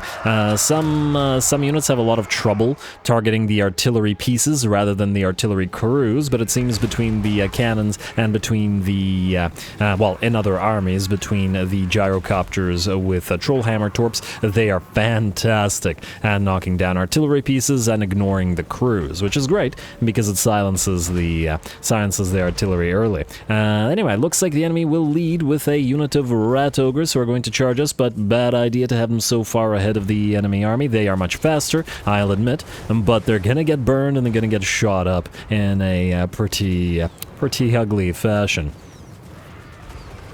Especially if they stand here waiting for the rest of the enemy army to arrive, plus they have to contend with the stopping power of our guns, even if they do slightly move forward. And they got shield breaker on them, burnt from the fire weakness, and down to about half of their HP. Probably should have actually used them to flank in the manner that the enemy is doing with the wolf rats right now, but, you know. On the other hand, they're rat ogres, not the smartest beasties around.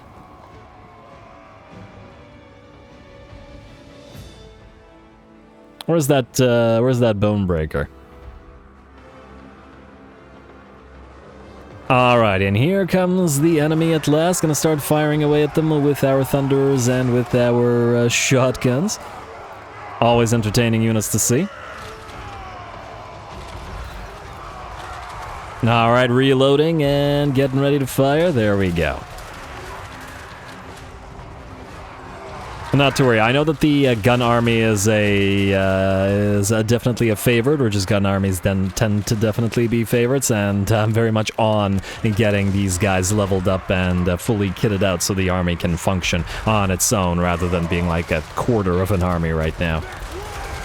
We gotta evolve these miners. They gotta work alongside the gunners, learn from the experienced Dowie, grow out their beards a little, and then they can pick up a boomstick of their own. Now, it looks like a unit of clan rats will charge forth into the Grim Delvers here. Probably not the best idea on their part, at least with regards to clan rats. If it was a unit of, I love those point-blank shots. If it was a unit of storm vermin, sure. But not like this. And of course, as they run, that's more shotgun shots to the back. Lovely. Otherwise, the battle is probably nearly ours. The enemy lord has actually been defeated by the hammerers that were guarding our guildmaster. Still a little bit of a fighting going on the left and right flanks, but that generally tends to be the case, so hardly surprising there. And I'm certainly not going to grow tired of the hammerers bonking away at rats. Yes, we've seen a lot of this type of action in Thorgrim's main stack, but, you know. It's a tried and true favorite pastime of the dwarves. Although it doesn't have to be hammer, whether it's axe or ice pick or a mining pick. Anything that... you know, obliterates a rat brain is probably a pretty good thing. And here we go, just decided to send in a few of these slayers into the fight as well, just because, just for variety's sake. The slayers in our previous Grudge Settlers army did have to wait around way too long to get into the fray. And yes, we've got Slayer armies coming. Oh man, somebody commented it's surprising how many different army compositions you can make with the dwarfs, and I still have like at least half a dozen different armies that I want to make, and there's probably a couple more that we'll come up with, and that's without adding additional units from our allies to the mix, which we're starting to build. Or, well, we're starting to get alliances going, so... And considering Kislevite, Cathian, and Imperial units all work very nicely with Dowie units, that'll ensure at least a few more nice compositions for us. Just gotta make sure that they function a little bit differently from current armies, and we'll all be happy. I mean, if we want to retake the realms, we're gonna need a lot of armies all over the place. I think somebody in the early episodes of the campaign said that the underway network doesn't work in Old World. Is that true, or is that an old version issue? Does it still work? Because it would be nice for them to be able to travel around. Although at the same time, we got to conquer pretty much in every direction, so it's not a big deal. Though it would be nice if we could, move back to Karaz-a-Karak, retrofit an army, and build new units there, and then come back to where we were, roughly, using the network. Yeah, if anybody knows, please let me know. Anyway, for now, decisive victory, nice little fight, got to see everybody fight, including the Slayers, which is a boon for the Grudge Settler army.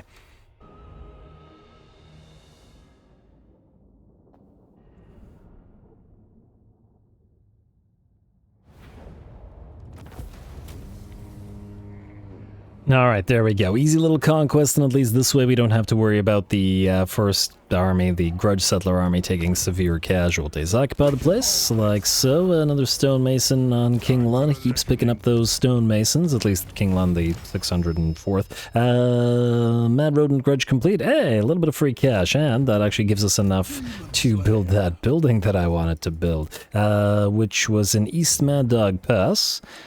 Wait, no it wasn't. It was in West Mad Dog Pass. I knew it was a Mad Dog Pass, but which Mad Dog Pass was anybody's guess. Let's see, Dwarf Keep, yes, and we'll want to do that to upgrade the exotic animal market.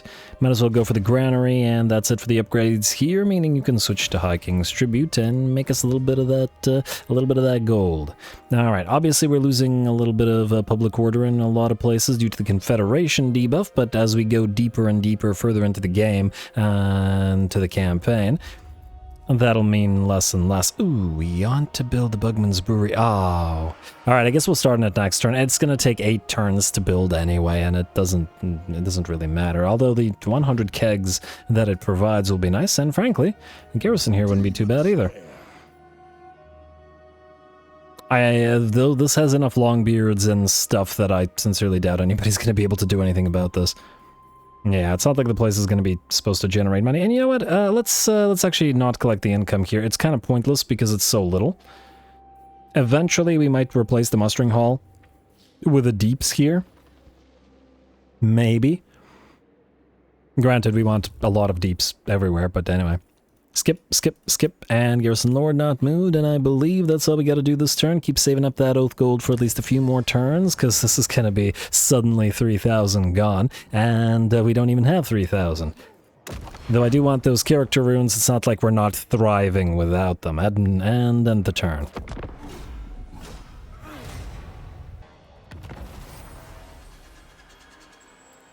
Alright, there we go. Supervisor, Confederation, Broken Axe, and Cluster Eye Tribe. I think we were at war with those guys. As drawn into by one of our allies. Wild Hunt ceases. Drak attack. Damn you, Drak.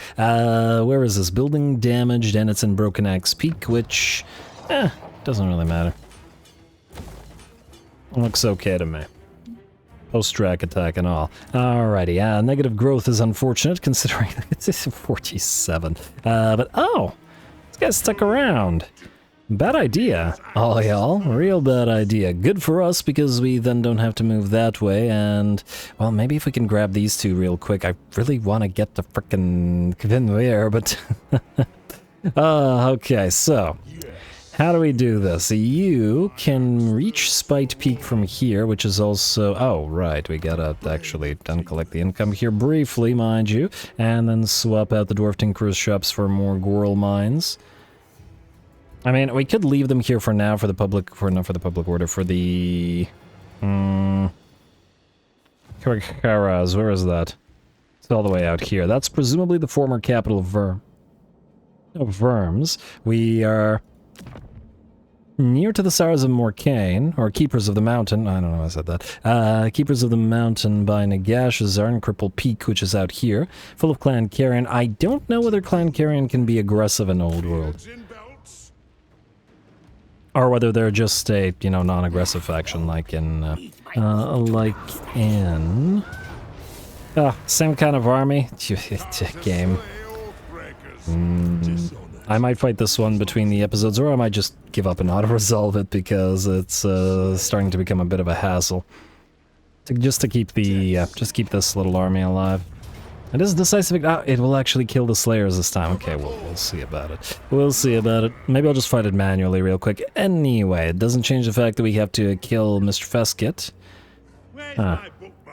I'll start with Feskett. We'll see how far we can move afterwards. And why are you suffering attrition? Whoa, whoa, whoa, whoa, whoa, whoa, whoa. That's not right. Concerned. Recent event. What recent event? Mutagenic energies. The kinetic force of our master never remains still. See for yourself. When is this? I don't know what that is. Who did this? Is this Tzeentch? I'm gonna assume this is Tzeentch. Anyway, I guess we're just sticking around. Not much you can do about it, and it'll be a while before those are constructed. I can't even tell whether this is one turn or multiple turns now. Might as well build that deep grung, however. Alright, anyway, back to you, Thorgrim, and go kill this guy. Auto-resolve it. Probably will do some damage. Let's see how much damage. Enough. But all good, at least hopefully all good. Potion of Strength, another Stone Mason, and then go after this guy, who will run, hopefully, to Naz-Kadrin. Would be really nice if we can reach... Oh, you will not run... Oh! There's another army nearby. Wasn't expecting that. And, ooh, they got some good stuff. What the heck? Wasn't expecting that. Wheels of Doom, Morse Guitar's Hellion, Council Guard, the Albino Storm Vermin, and the Avalanche Mortars. Possibly the second most devastating single regiment of renown in the game following Queen Bess. Yeah, alright, why not? Let's do it.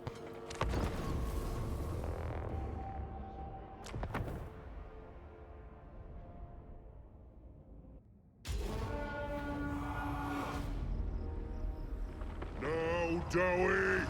Let us wipe them out! Take up your axes and seek glory in death. Alrighty, a speech that Ungrim would probably approve of.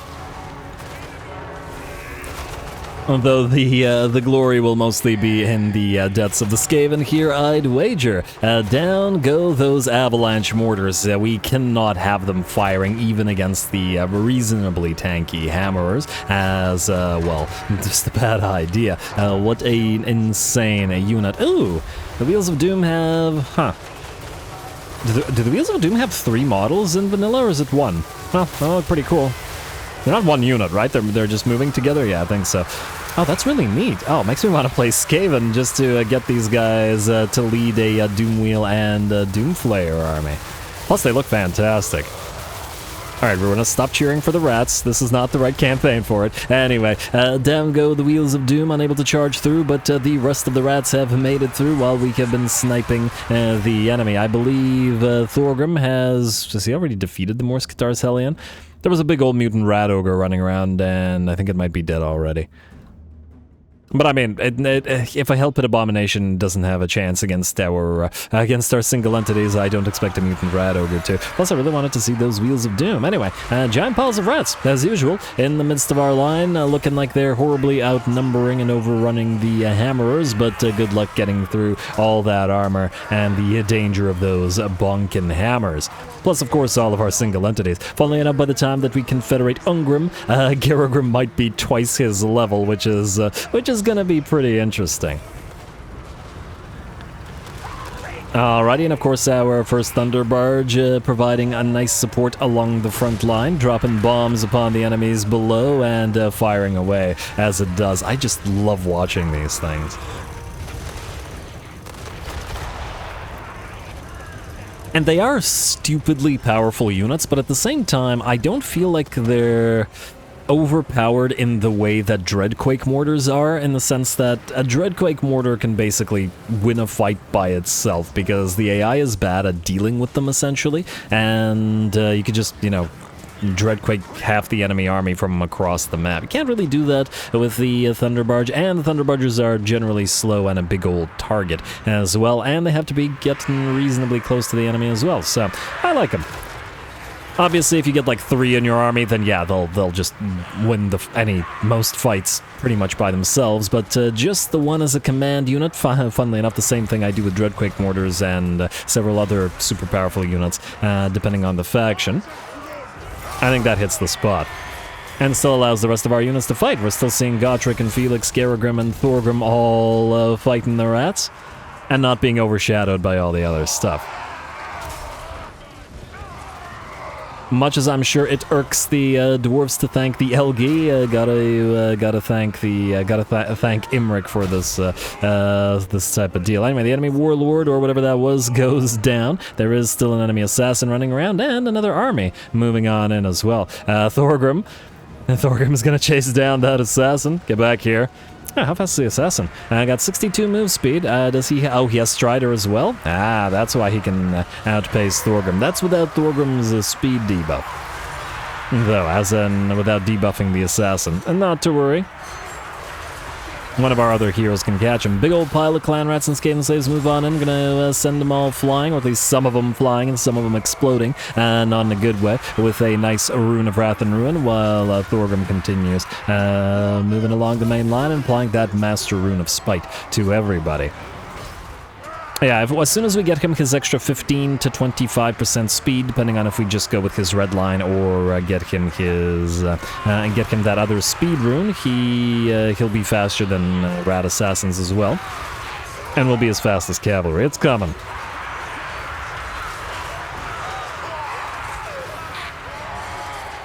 Not as fast as Nakai, mind you. I think we got Nakai close to 100 speed now, or getting there, and that is hilariously quick, but it's less funny with Nakai in the sense that, you know, I kind of expect him to run pretty quickly.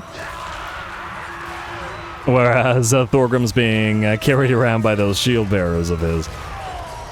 Alright, well, either way, the battle is pretty much ours. I do believe the main enemy host has broken, at least the clan rats and Skaven slaves and whatnot, just the plague monks now remaining in the fight. And a few big ol' hammer blows to them, especially as unlike that battle against Queek's 3 stacks at the start of the episode, these are the regular plague monks instead of the censer bearers, and are thus not going to be a big threat to our hammers. It's all numbers here.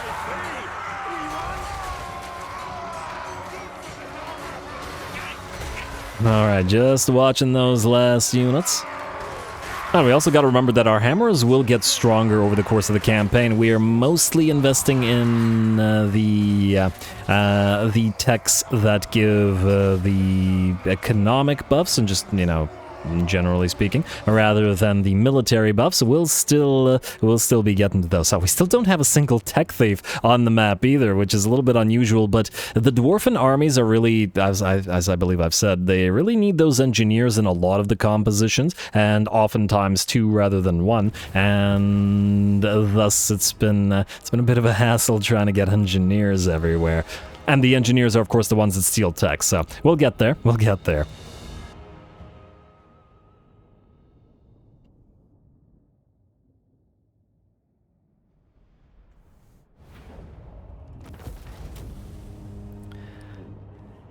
Or do I love fighting the rats? They're just so entertaining. Anyway, down go the rats. Of course, both of these armies survived, one of which was in ambush stance, but obviously that failed miserably. Thorgrim's Thundercloud continuing to do decent damage, though not so much that it's overshadowing even the gyrocopters. The Thagaraku School did 32k, and the other 2 are still working on their XP. For the hammers, this time around, it looks like the kneecap breakers broke more kneecaps than everybody else. And let's see, Thorgrim 28k damage, 183 kills. Still just generally impressed with him as a lord, to a perhaps somewhat surprising degree, or at least is more impressive than I was expecting him to be. Wait, so is the other army still in ambush and just not visible to us? Where'd it go? Oh, I didn't check if the auto result. Oh, okay, good. I was worried that it might kill off a bunch of units. Let's heal up a little bit. And was the other army destroyed? Is it gone? What's going on here? Watch them immediately attack Karaz-a-Karak. They can't take Karaz-a-Karak with the limited amount of stuff that they have. You can take Naz-Kadrin then. Stonemason, Gambler's Armor. Hey, Dwarfen Tattooist for Grimly. We'll give that to somebody else, though. And you can occupy this place. Oh, I didn't quick save it. Ugh. Yay, we got a Banner of Swiftness stuff. Grimly. Banner of the Dwarfen Tattooist has to go to somebody else. Some rear guard lord, not sure which one yet. Yeah, we'll keep... Oh, Scarby! I was gonna hunt you down with the... well, that's kind of annoying.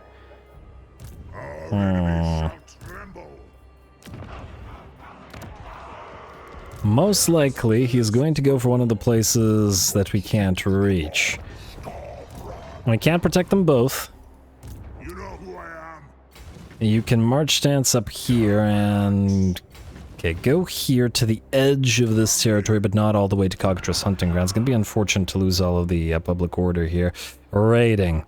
So where was he? Did he travel through these territories, or can he actually teleport? Or has he been running around like this the entire time? I'm not so sure. I was going to send Grimly down to Azir Pass, but I guess we can't do that anymore. I assume Scarby's going to go for Forbidden Citadel, I would think, or maybe for this. How far can you travel if you're in ambush stance? Far enough towards to get to Forbidden Citadel, eh? And don't really have much in the way of defenders here. I don't know that you can win against Scarby. It really depends on what exactly is in his stack. You know what we need some magical damage in this army. Do we have a spare Lichbone Pennant? I know that we have one, but if we... have any... or do we even have one? Oh, we don't even have one. Okay, well then. That's a shame. You're going to go into ambush stance right here outside of Forbidden Citadel. You are going to get that Banner of Swiftness as soon as this guy stops moving. Like so. I'm giving all the Lords Banners of Swiftness, and since Scarby... oh, actually... maybe the march stance is a bad idea. Well, fortunately, we didn't move all the way to the edge of its range. The thing is, Scarby can do that thing where he raises a thing and then keeps moving, unless I'm mistaken. Can all Coronate Lords do that, or no? I guess we'll find out in a sec. You, sir. I guess you need to start leveling your units a little bit. Let's go Inspiring Presence, and then let's go into... I mean, we've got rank 7 on these guys, so should probably take advantage of it. You guys... I guess you want to go for Retinue Physician, so let's get We Are the Elite for a tiny bit of armor, and as for... what do you have again? We could go for Scouting for more magic item drop chance, though I think if we only have the one Runesmith, we probably want... well, actually, we'll have a massive amount of armor on every single unit in this army, every single possible unit in this army, so we're probably better off just powering up the missile and melee damage, though... I mean... stronger troll hammers, I guess. It's not going to really do too much for the Iron Breakers because they, well, their weapon strength is decent, but their melee attack is so low that they're not going to get too much value out of it, you know? You know what, you have the Rune of Slowness. Let's actually get a second point in Rune of Oath and Steel and Rune of Wrath and Ruin. We do use these a lot and, well, fairly spammy, so... yeah, Tough as Nails for you and Training. You have Fell-Handed Warrior and Revered Thane, which were the important things there. And I'm gonna say start putting a couple of points into Esteemed Combatant in case we get attacked. Grimly, you will also need to level up. Fortunately, you have a fair few points available to you. We are going to take up Venerate Smednir for the magical damage. You'll be fighting Khorne, not just these Khornates, and I think it's the better pick. We'll get Thunderer for your Coral guys. You already have Axe Lord for your Longbeards. We will also need Tactician, but I guess we'll have to wait. Do you have anybody who's at a high rank? One unit of Quarrelers. Alright, fine, we'll do this. Blessed by Gluttony for the Longbeards, such as they are. And then Dowie Firepower for the ranged units. And I think that's it for your guys, right? Longbeards aren't powered up by Grimnir. Oh, we'll need more Grim's Favored as well. So stand your ground, and... you know what, let's also get Prestigious Descent. Oh, it probably should have gone through that as well for the physical resistance. Well, start going through it now. As long as you have stand your ground, you're fine. Let's also item you up, sir.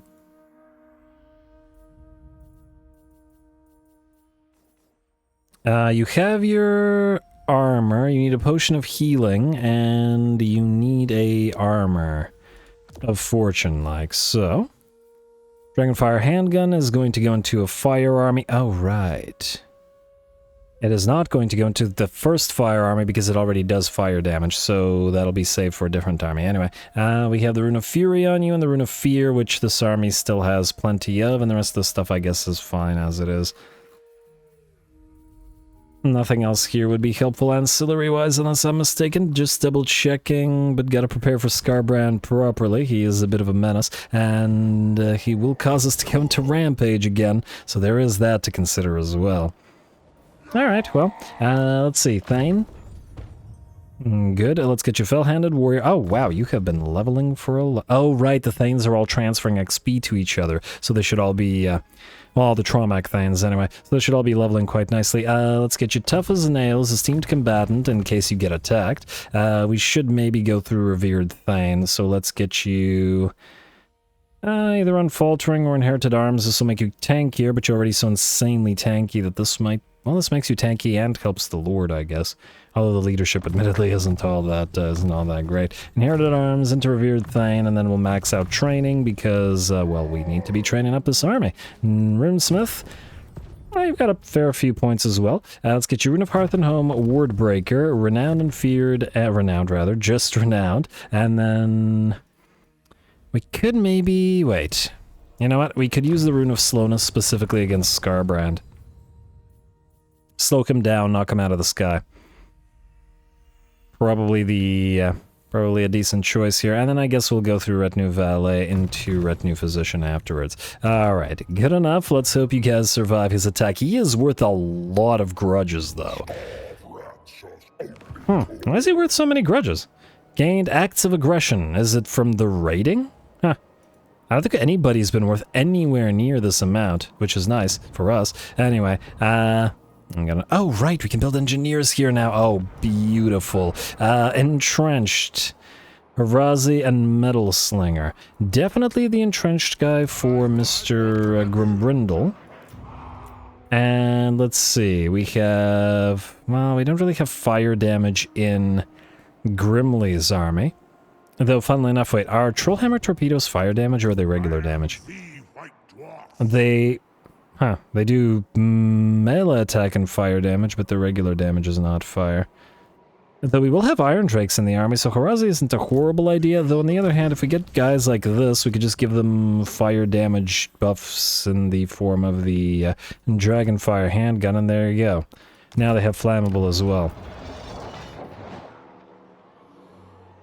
Cooldown reduction for Flash Bomb for Grimly, does that help, or should we just get another Harazi for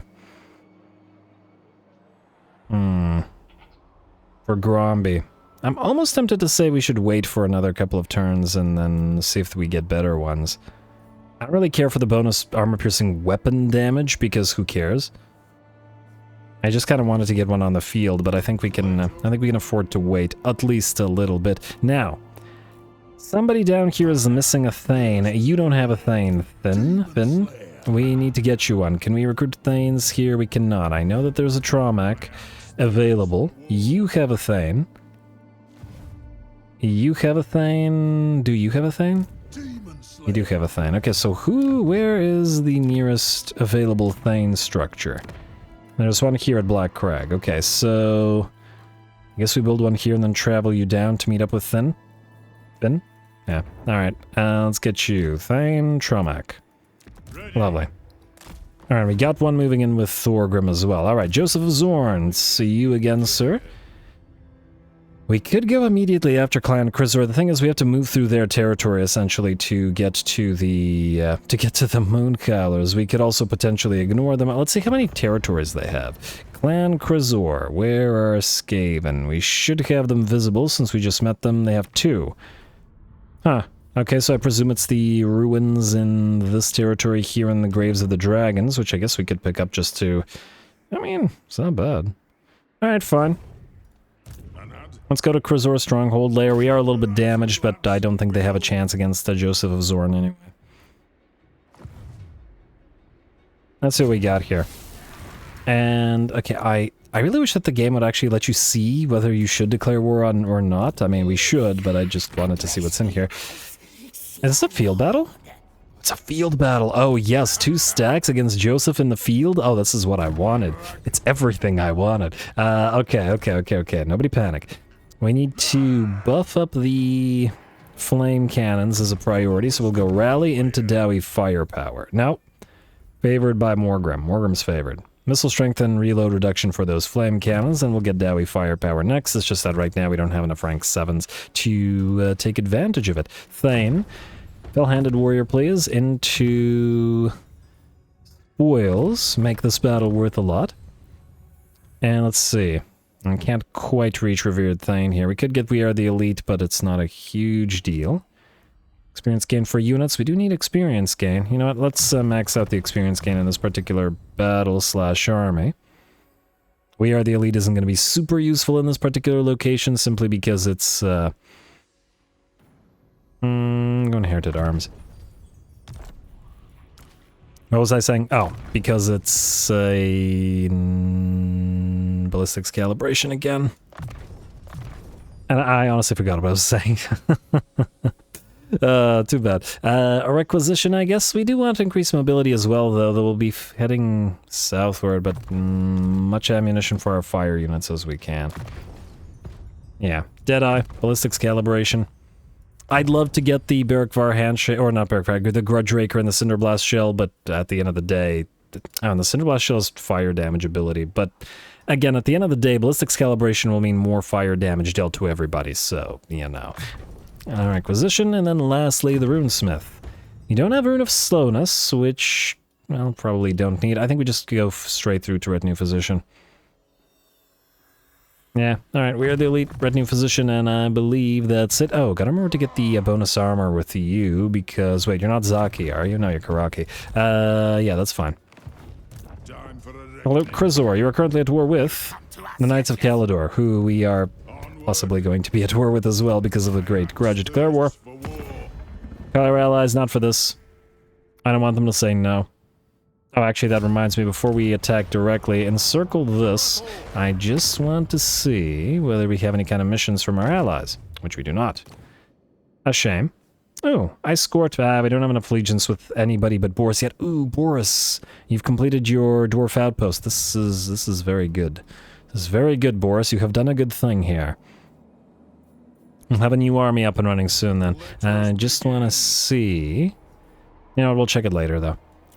We also gotta get those other Everguard up and running. We'll do so shortly, but we got a lot of, we got our fingers in a lot of pies, let's say, here all over the map. Anyway, it's a field battle now with the, with this latest iteration of the Jartrom clan's army. Let's do it. Oh, it's a settlement capture. Best not crash on us, game. There we go, go.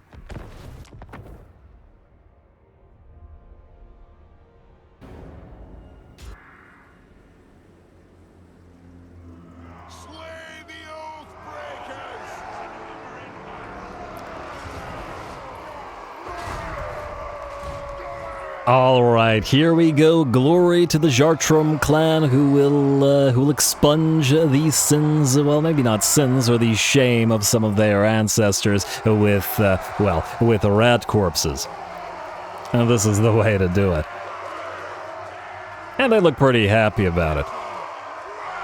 Alright, anyway, we've got a nice big old, well, maybe not a big old, but certainly a dwarf box that's going to defend against the enemy. Gonna start the battle off trying to knock out the enemy. Rattling guns back here. Certainly don't want them getting close to us, though I'd wager they would be able to anyway, because the flame cannons would burnate them long before they'd be able to reach our lines. Our single grudge thrower can fire across, I don't know, like a third of, well, maybe not a third. I'd say more than half the map. That grudge thrower has insane amounts of range at this point between various things. 675, yeah. Definitely gotten similar types of range with other artillery pieces in different campaigns, so it's nice, but against the rat blobs, it does work quite well. This is the burning rune. It doesn't do quite as much damage as the explosive runes do, or the, well, the grudge settler ones that have the shrapnel projectiles. but it's still pretty darn solid. Let's see, just out of curiosity. And plus, a damage dealt from across the map before the battle is joined is quite valuable. We're already at 295 kills and 30,000 damage, though admittedly 295 kills against a rat horde isn't really that much. Anyway, the Ratling guns, having a bad time. Rocks dropping on their heads, brimstone gunshots hitting them in the back of the head, and it looks like this unit will achieve nothing, but it also looks like the enemy army is sufficiently annoyed to start moving towards us. The enemy is quite blobbed up and getting ready to move towards us now, though admittedly in terms of by having to have had to focus the enemy down, the enemy Ratling guns down, and now the enemy artillery pieces, it did mean that we weren't focusing that big old blob of Skaven. Probably could have racked up 1,000 or 2,000 kills on the artillery piece if we had done so earlier. But gotten wise to it now and firing into the midst of them, especially since the Ratling guns have returned. And should be able to get a nice few volleys into the sort of bigger portion of the enemy blob. And ooh, looks like the enemy plague claw catapults are actually starting to fire back at us. We're going to need to switch to them rather soon, lest they dish out too much damage at range. I guess just like we're doing. Taste of our own medicine. I mean, they got plenty decent range themselves at 400. Compared to our plus 50% range flame cannons, who are at 375. Ooh, they're just out of range. Well, what can you do?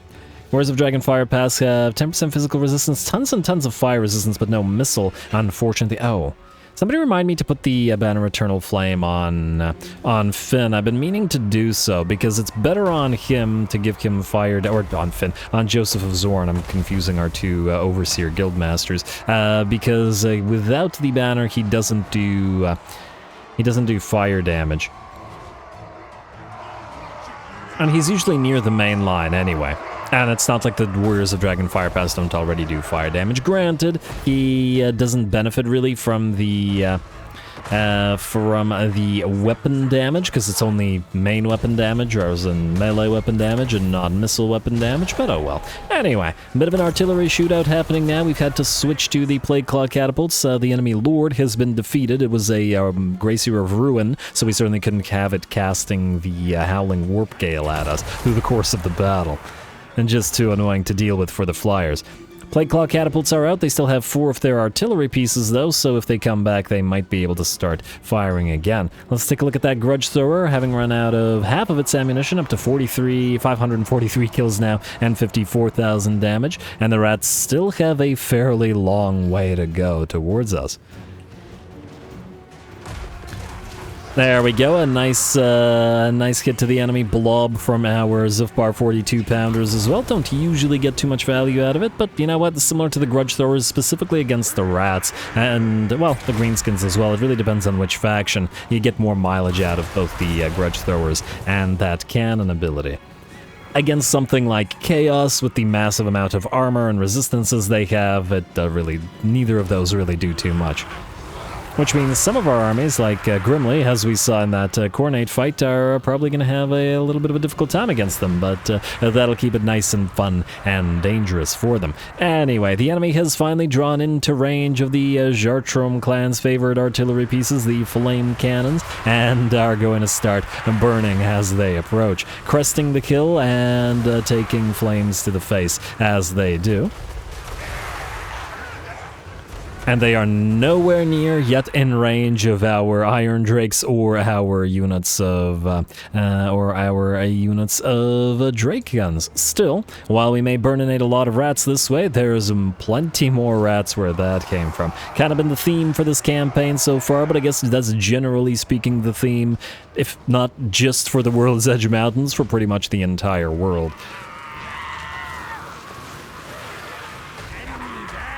In no uncertain terms, everywhere has a Skaven problem. Anyway.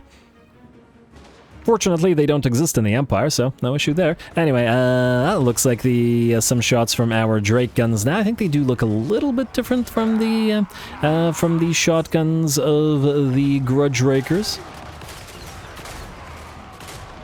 I might just put them both in one army just to compare their effectiveness against each other a little bit. Alrighty, and it looks like that unit of clan rats is cleared out. Here come a few of the blasting charges as well to help. Not bad, not bad. And the fire drakes, iron drakes are firing away at last. More blasting charges coming in as the enemy has finally arrived. The blasting charges, iron drakes, and flame cannons, and the drake guns all working together to burninate the entire front line. Does look like a unit of clan rats does manage to reach one of our units of drake guns, however. Oh, and also we got the double ballistics calibration in this army, which is nice. Oh, that does remind me, the engineers, the dwarf engineers, the tier 5 unit, or I don't know if the unit is actually tier 5, but you need to have a tier 5 building to build them. They are fire damage. I don't know that we have room to remove anything out of this army, though. I kind of like its current composition. I'll think about it. We could always put some engineers in another fire army, as long as it functions differently. Anyway, the enemy is, well, the enemy had a bad time. They're done. They did a little bit of damage to us, though I do wonder how much of that damage was to our own blasting charges hitting us, because we can see the units that have the miners with blasting charges behind them are the ones that are the most damaged. So there is probably at least some correlation there, though as to the causation, well, that's up in the air. Anyway, last of the enemy units will run, but another great fight and another notch in the belt of the Jartrom clan. Laneshi Giggle? That's a grudgeon.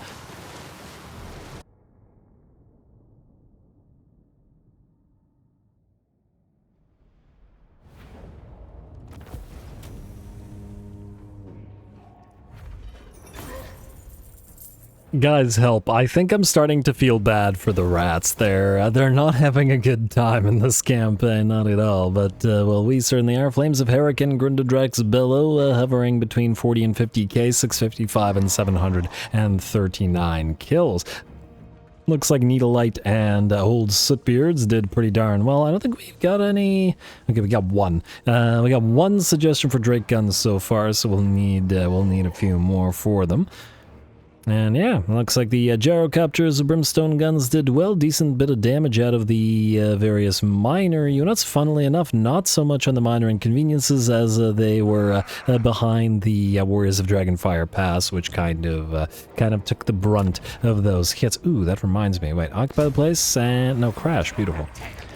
Alrighty, and another stonemason on Rongni Stoneheart. I take it you're one of these guys here, which is fine. It's just that we don't need that stonemason on you. Anyway, I assume that this is the last place with the clan Chrysort, though.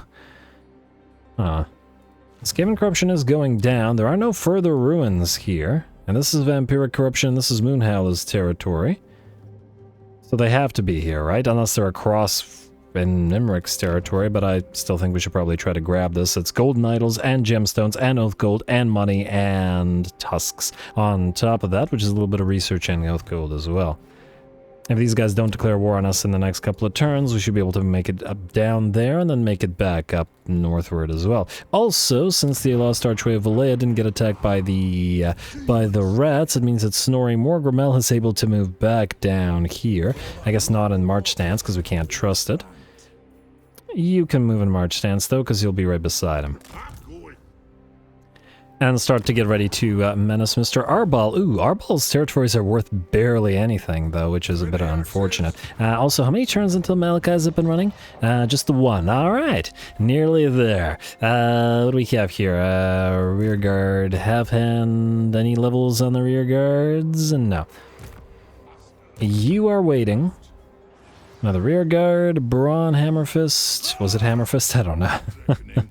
Not that Hammerfist is bad. Thungni of Zorn, you are actually headed down to a particular place. More likely than not, we'll actually transfer all of your units to a proper army and devolve them to what we need them to be. It's just that that is not right now. Did these guys fight? There was a small army here, wasn't there? Celestial General.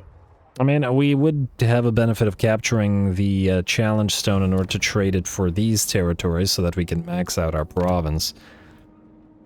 For now, it's not really collecting any money. Ooh, what are we at in terms of territories, by the way? We are at 70 settlements owned and 71 turns. I think this means, and due to the fact that we are advancing so much, it is no longer... Let's see, 158 and 133. Still a little bit more in Karaz-a-Karak than elsewhere. 133, 158. Huh. Interesting. Wonder why. It's still a plus 25 in the deeps locations. But I do think this means that we'll want to probably switch out of these. It'll mean a little bit less money, but when we switch to this, it'll be 2% upkeep reduction faction-wide, which is fine. So, it's time to demolish these. Oh, it's time to build a thing here. I'm glad I looked down here. We will start... Well, I guess we could build the repurposed guild foundries here as well. Is that more critical or less critical than the repurposed counting? I'm almost tempted to say the repurposed counting room might now be better. 2% reduction upkeep versus 1% and 5%. Twice as much research rate and the additional growth, which we do need. Alright, fine. We'll start with the repurposed counting room here. We will... I guess need to upgrade you, Grand Entrance Halls. It's expensive, but there isn't too much we could do about it, so might as well start on it. Technically, we need this one as well, but it isn't as critical because it has both the Ornate Guild Foundries and the repurposed counting room. Anyway, time to demolish this. And this one as well, right? Yeah, Ornate Guild Foundries, settlement income plus 5 minus 5. It's no longer worth our time since we are advancing. Alright, and those were the places that we build our deep. So speaking of, what do we have here?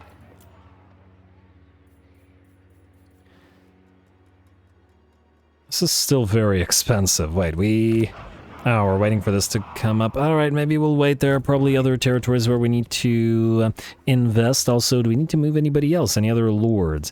Khrakk, right. I was on you before I got distracted by all that stuff. You can besiege the challenge stone. I'm willing to bet that... Aha!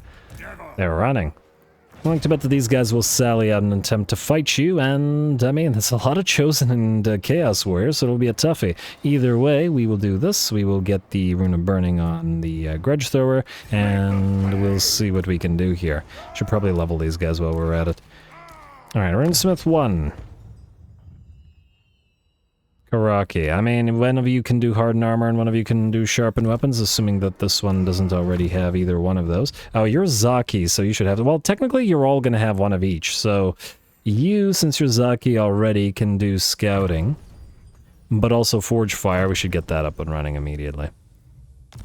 And then you can start with hardened armor. And then do Rune of Speed, Rune of Oath and Steel, and Rune of Wrath and Ruin. And out of these, we'll probably want to be able to overcast Rune of Wrath and Ruin against the Chaos Forces here, because they're super heavily armored. You can't get Ballistics Calibration, unfortunately, as yet, but we might as well start moving closer to it, so let's get you Deadeye, and in the Thane, 1 turn away from Fell-Handed Warrior. We are most likely to be defending here in this battle, so ignoring all of this, because it doesn't give us too much in the way of value, we'll get the armor-piercing weapon damage plus 3 when defending, in preparation for defending. Though, of course, if Jiao Ming moves to help us, we should be okay. Oh wow, a lot of Slaneshi running around. Ogres look like they're fighting them. They're welcome to do so. What else do we have in terms of options? Rearguard doesn't need to move. Thungni is fine. Thorek is besieging. Brewguard. Alright, you can keep brewguarding, as one does. Scout, move out. Guthrie Redbeard, who are you? Oh yeah, you're the Tromac guy that's supposed to join Ironbrow. And we'll need to keep paying attention for another Karaki. Beautiful. And get you on field as well. More miscast base chance reduction. And then I did, unless I'm mistaken, you did hardened armor, meaning you can do sharpened weapons. And I guess Rune of Speed, Rune of Oath and Steel, Rune of Wrath and Ruin. Perfection. Alrighty, and that'll be 3 runesmiths. Is that sufficient? Maybe that'll be sufficient for his army. Probably that'll be sufficient miscasts so that we can deal with Kairos without him being too annoying. Ooh, we've identified him. Okay, whoa. Immediate war declaration. I'm gonna say don't call anybody to help because Kairos is strength rank 23 and that's fairly strong. Our allies might have been like, oh, no, we would rather not fight Kairos, thank you. I'm glad I saw that we have identified Kairos. Alright, the rest of that looks good. Anybody else need to do anything? I don't think so. Let's double check heroes again. Wait, was that this turn or was that last turn that we got the engineers here? Or engineer here, single engineer. That was this turn. Okay, so no new engineers. We got the Tromac Thane up and running already. We got the Runesmith up and running. We don't need any Dragon Slayers anywhere, at least as far as I can tell. At least not right now. That may change later, but later is not now. Also, delete the Trinket Maker, replace it with a Scrap Mine. Should probably build stuff here, but we might want to take Black Iron Mine first. Alright. You guys. Just risk it. Alright, it'll kill off the Slayers. Alright, let's do this fight manually. I'm gonna do this manually really quick. I'm just gonna speed through it. It'll probably mean a little bit more casualties than if I were to play it at normal speed, obviously, but also this is a not super necessary battle. Oh, I forgot to quick save. Oh, you better not screw me on this game.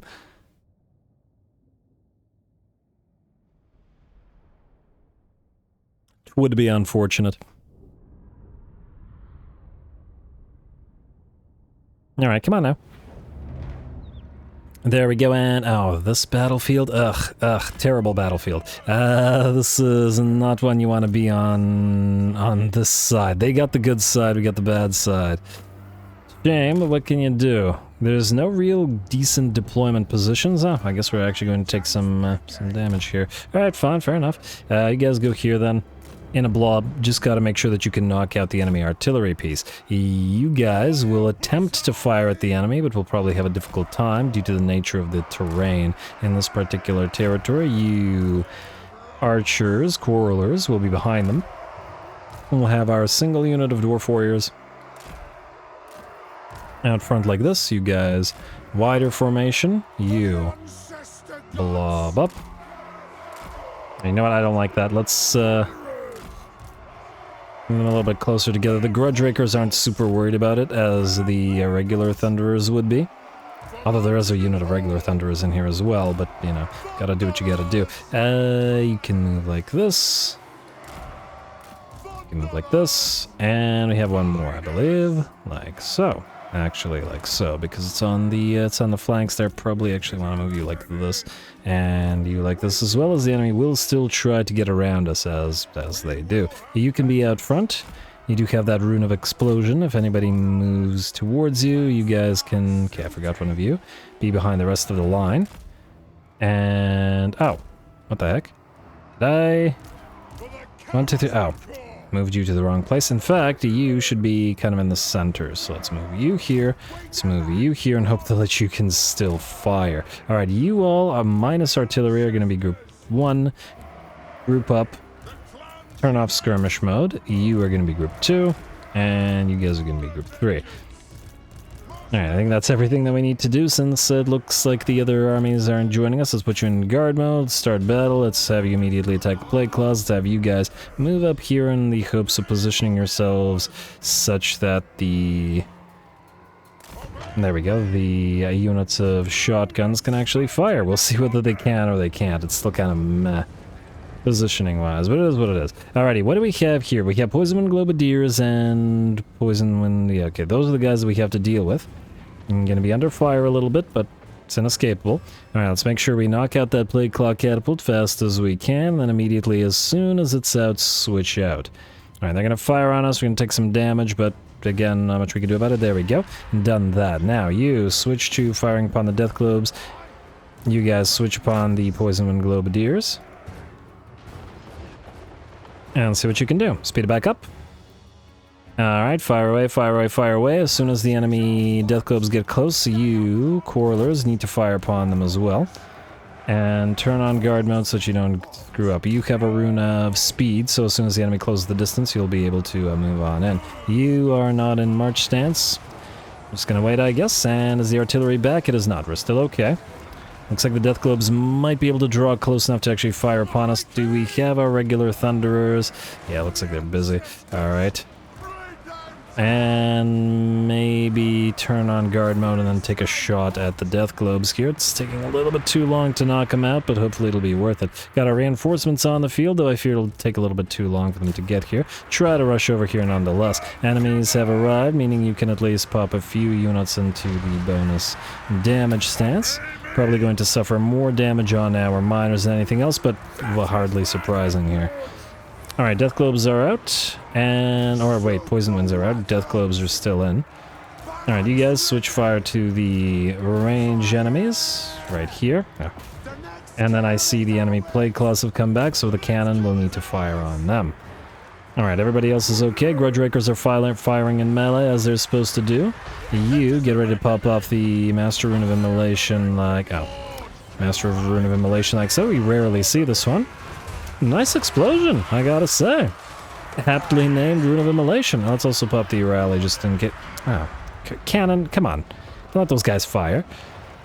Alright, anybody still working? Okay, you're fine. You need to change position. You need to change position. And no. Oh, I didn't see there were clan rats here. Alright, my bad, my bad. I really wanted to take a look at that Master Rune of Immolation, and that's what I get. Okay. But anyway, we're here to preserve the, okay, you know what? You two, abandon your artillery pieces. Like so. Back off, we'll let the range units take care of this. Alright. A little bit of effort with the one army rather than the two, but that's hardly surprising. You, Runesmith, can return back. You guys are all fine. You know what? Maybe back off and fire in range. You guys, back off.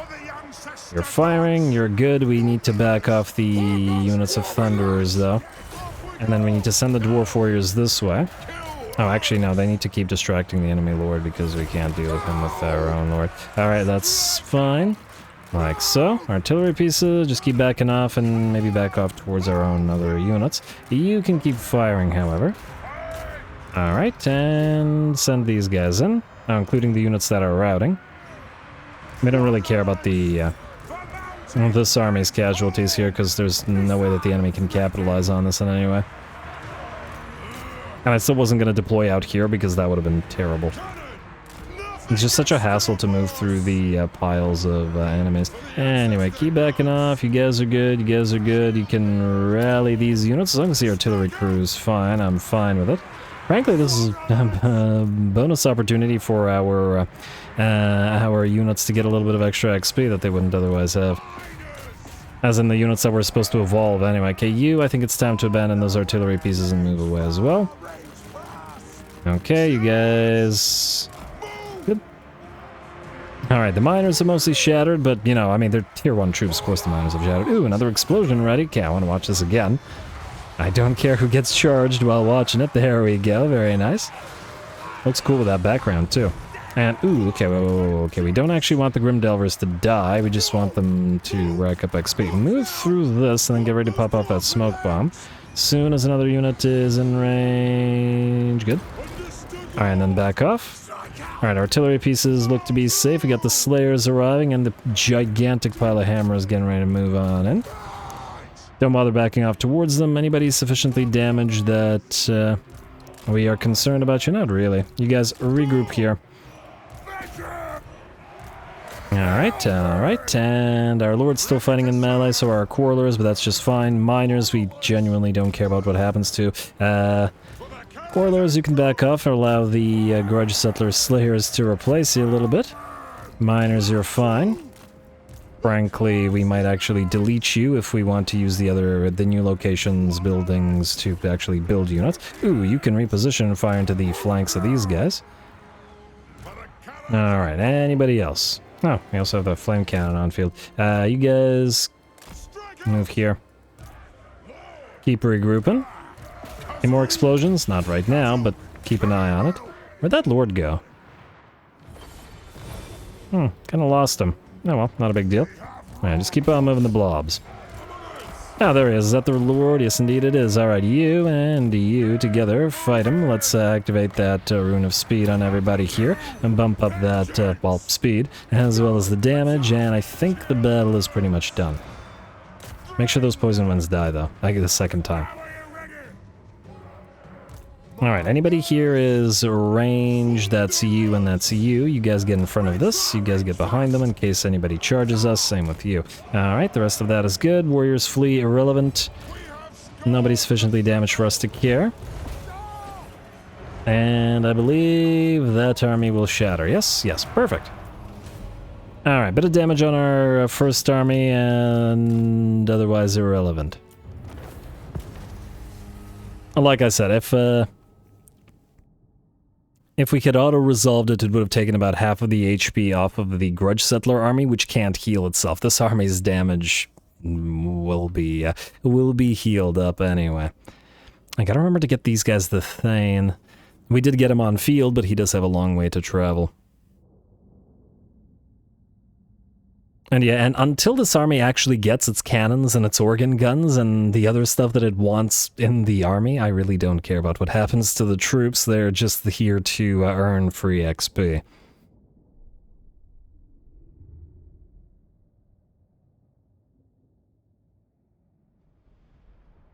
A little bit more damage to this unit of Grudge Rakers than I would have liked. I probably should have backed those guys off a little bit earlier, but oh well. Occupy, and ooh, no crash. Good. Alright, and yeah, they will not be going here so that we have to travel through our own territory. I assume this is Clan Carrion. So we'll go here to Karaz. And there's probably other stuff that we'll need to delete here, but we'll deal with it later. You. What's the likelihood that he besieges you? I'm gonna say low. I'm gonna assume it's low anyway. Alrighty, and I believe that was the last thing that we needed to do other than potential building, so let's take a look at the buildings. Alright, now we deleted... oh. We deleted this stuff, so next turn we're gonna have to pay a fair bit to get it back. No, I'm not gonna do that right now. Alright, nothing here because we haven't switched it out of the tribute. Maybe we'll want to switch this place now and build some stuff. You know what, let's do East Mad Dog Pass. You're gonna go into Masters of Steel and Stone for next turn. You will need to be upgraded as well. But I don't think we could do 2 because it'll be a huge loss of income, like 3,000 gold per turn or something. We'll do Black Wastes the turn afterwards. Karagluna is fine. West Darklands is... ah, you're in the appropriate thing. Let's get you that Urkul up and running. And I guess we could get the Deep Grung. Corruption's going to start overtaking the, well, non-corruption, but yeah. Trading Depot? Let's do Trading Depot. And we could probably upgrade one of these things. It's not super critical, but at the same time... oh, you know what we'll do? We'll go Granary, Granary, Granary. And then we'll upgrade the Dwarf Keep, and then that'll be our money, allowing us to switch you to High King's Tribute while the others switch out. Perfect. Alrighty, and I believe that'll allow us to end the turn and potentially get attacked by both Scarbrand and some other guy. Objectives? No. Diplomacy? Yes. Alrighty, and Daughters of the Forest want to trade now. You know what? Let's trade with them for now, temporarily. If... yeah, see, I don't like the fact that they're holding this territory. Karak. Maybe we could give them another territory for this, but then the question is going to be what territory? I would prefer not to have to kill them, but this is clearly a underway network location, and it's a key dwarf settlement, and therefore it may be something we actually have to destroy enemies for. Okay there, Corn, relax. Alrighty, I think we'll hold off on the trade agreement with them then, and... well, Cult of Ulrich is also potentially holding territory that we want, so not much we could do about that. Same with the Exiles of Nehek. Western Provinces. Oh, right, we're ready for the... Defensive Pact for now, and then we'll wait a turn to get a little bit more cash, and then we'll do the Military Alliance afterwards. Oh, but we can, I guess, build the Outpost with you. Doesn't necessarily have to be right now, though. Maybe we'll save the money. And because we don't have the allegiance to make use of it anyway. Yeah, only Urson Revivalists. Alright, fine. Outpost upgrade available, outpost available. Now let's end turn. Let's see where Scarbrand attacks. If he takes out Cockatrice Hunting Grounds, he might still have enough maneuverability. A room to move in order to attack one of these guys. I assume you guys can't yet be upgraded either? It doesn't look like... oh! Huh, you can actually be upgraded to Iron Drakes. The tier 3 ones can. It's a lot of Iron Drakes now, but it would mean we could upgrade these two to Troll Hammers, which this army is going to be good to do. Although, is this too many of these guys? Gromby doesn't even buff Iron Drakes. He buffs Troll... Or he doesn't even buff Thunderers. He buffs Troll Hammers. Do it anyway. And then you two control Hammer up. There we go. Okay, that's more than enough Troll Hammers, and frankly, I was only going to do 3 Fire Iron Drakes because we have them elsewhere. Maybe we'll just get a Regiment of Renown one eventually, and then be good here. Also gotta remember to get the Correlers in and stuff, but we do have plenty of time. So, let's end the turn, let's see what Scarby does.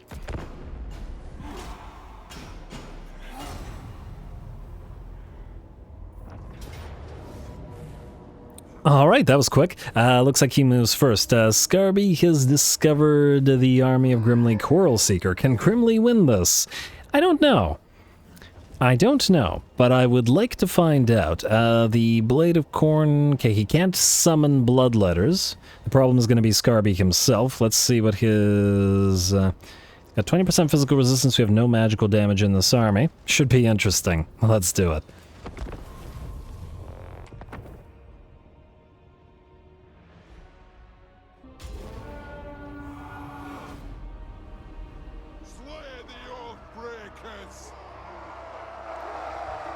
Well, well, well, if it isn't Mr. Skarbrand. Should be a pretty fun fight, I'd wager. Of course, Skarbrand's army isn't nearly as elite as the Khornate army that we faced off that was composed of all of his regiments of renown. Perhaps Skarbrand should have taken a few of those regiments of renown for himself. Or maybe he was too angry to do so and would have just tried to duel them instead, which I suppose would have also made sense. Skarbrand has such a fantastic model and animations as well, though. He's a very entertaining lord, of course, suffering the big issue of actually having to close the distance with us. And I always forget about this, but so we didn't ambush him. We were discovered, and then we had the option of attacking him, meaning we are the aggressor, on the offensive in this particular army. So this particular battle. So the enemy is not moving towards us. We're gonna have to make them move towards us themselves. And the way that we're going to do this is this. We're going to send our most damaged bolt thrower out to annoy them from a distance. There's a decent likelihood that either the Flesh Hounds or the Chaos Knights or something catches up to them, and if we're going to lose a bolt thrower, it should probably be that one. Plus, I was originally thinking that we might only use 3 bolt throwers in this particular army, because we still need space for engineers and stuff. But we'll see. Anyway, they're going to move on up and, well, start plinking away at Skarbrand with the Blessing of Smednir that we have. We do have magical damage on them, so they should be able to dish out damage to him. All that demonic physical resistance will be for naught. Granted, they won't do as much damage as if they had 4 units or if they were actually leveled up, but all good for now. Let's see what they can do. Meanwhile, I mean, that's obviously, they're going to take a long time to do any damage to Skarbrand. We've got a pretty good position. Oh, huh. Oh, wow. Are you actually able to deploy up here? That would be insane. I assume that reinforcements come from here, but if you could deploy up here, that would be just absolutely insane. Way too OP, though. I wouldn't do that. Anyway, we do have all... you could probably deploy up here as well. But anyway, we got a nice sort of bit of hill and a mountain and big old pit here that we're going to make use of. And hey, Skarbrand's actually down to about half of his HP and still not moving. I'm going to feel bad about this, but, you know, best way to... Well, you know what? I'm actually not going to feel bad about this. Here's the thing. As soon as Skarbrand got into the range of all 4 of our bolt throwers, we would have had them all target him anyway. He's not a flying unit. He would not have been able to dodge them anyway.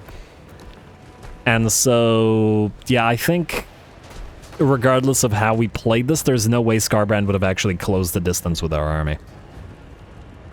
And so I don't feel bad. Anyway, Skarbrand is down to a third of his HP now, but the rest of his army are quite annoyed. Bloodletters of Khorne are charging forth, surprisingly leading the army rather than having the Knights or the Flesh Hounds try to hunt down that single unit of bolt throwers. All good though. Here come the other bolt throwers who are at or in range from that hill, one of which has the explosive Rune of Burning, and thus can do a little bit more damage to blobs than these things normally would. And the first unit of Bloodletters, of course, is down to about half HP, but the brave Dowie of the crew of this particular bolt thrower are not budging, even as they get charged by the Bloodletters. Why? Skarbrand is down to maybe 5 to 10% of his HP. They want a couple more bolts off at him before they break, and they bring Skarbrand down, and just as the Bloodletters reach them. Time to back off. They have done their duty. I don't know how they got 2 kills. Must have been a stray shot, but you know what? I gotta be impressed. I guess they trust in the artillery crew of the other bolt throwers to have kept them safe while they kept firing, with the Bloodletters breathing down their necks. That was pretty awesome. I think we need to name these guys now. I don't know what to name them, but somebody think of something. It was a good show from them. If they survive this battle, which remains to be seen, they're still very, very slowly moving toward us. 21 speed. Oh, they have to go uphill to get towards us. Ah, that's not so great. Deployment on the hill is going to cause us some issues here. Trying to move into have our missile troops focus down the enemy Blood Reaper, which wants revenge for its Bloodletters and, well, I don't know, for Skarbrand himself. Considering it's probably taken command of the army with Skarbrand having disappeared. And there we go, it is now moved in and is starting to attack the crew. Sorry to some of the crew, but they're going to have to take a few blasting charges as they hit the enemy New Lord. And a spawn of Khorne, though the other artillery crews have nearly brought the spawn of Khorne down. We have moved in our Thane and Grimly himself to deal with these guys as we abandon the, drop the artillery pieces themselves and get the crew the heck out of there. Though unfortunately, they've got that Tormentor's sword, so they can't move as yet. And there we go, we're going to buff them up instead with the stand your ground, giving them 66 melee defense, which on an artillery crew is pretty insane. Hopefully that'll allow them to survive this because, well, they damn well earned it. In the meantime, the Chaos Knights have arrived over on our right flank. They have been, to some degree, under fire from the Bolt Throwers, but admittedly, the Bolt Throwers were a little bit more focused on other units like that Chaos Spawn, which, admittedly, is nearly done for. Fare thee well to the meatball. I really enjoy the spawn of Khorne. It's just that I never get the chance to actually use them. The auto-resolve hates them and kills them at the drop of a hat, so it's like... It's almost like you can't use them, you know what I mean? Because otherwise you'd have to fight every single minor battle. It's like, you know, the situation where we had the Slayers in our Grudge Settler army, where we had the entire Grudge Settler army and then like 2 units of Slayers, and then in every battle the Slayers would die to every auto-resolve. Same kind of situation with the meatball. But oh well. Maybe if you can get sufficient buffs on them, it'll do something about it. I wish you could just sort of weight the auto-resolve specifically with some kind of mod to not kill off single entities as much like that. Just that change alone would make auto-resolve a lot more usable, I feel. I mean, still bonkers, but, you know, usable. Anyway, Chaos Knights, Bloodletters, everybody has arrived in the center line. Our Dwarf Warriors, our Miners, whatever we have that are eventually to become Longbeards are going to do their best to hold. Of course, Grimly's Grumbling Guard are in the center of the line, and the enemy has no real chance of breaching them. Especially with the Master Rune of Oath and Steel giving them 102 melee defense and 177 armor. And plus, of course, magical damage. Alright, looking pretty darn good so far. The balance of power has shifted to about 75% in our favor now. And our Quarrelers are mostly still firing. A few of them have been forced into combat, but that's alright. We can always rotate units as needed. The Chaos Knights keep on cycle charging, but we keep doing our best to fire away at them with our Bolt Throwers. Them and the second unit. There are 2 of them running around. But it looks like the Chaos Knights are unable to breach the lines of Longbeards. Everybody in this army emboldened by the display from that artillery crew who brought down Skarbrand at the cost of, I want to say, most of their lives. I think after we... Yeah, there they are. 4 units left. Ooh, did the unit die or did it survive? I guess we're gonna find out. Wait, I think they survived. 4 is 10%, and I think it's 8% to be destroyed now. It used to be 10% and you died, but now I think... Or is it 10% and you survived? I don't know, but I'm pretty sure 10% you live now. Meaning just barely, probably because of that 66 melee defense we got from the stand your ground. It looks like this brave artillery crew does manage to make it after bringing down Skarbrand. Lovely. Anyway, happy with that, happy with the battle, pretty darn fun. Gonna have a lot more coordinate shenanigans, especially with several different armies. We'll see how they handle them. The Sons of Karnath in the northwest, of course, Skarby's faction to the northeast, and then Arbal to the south.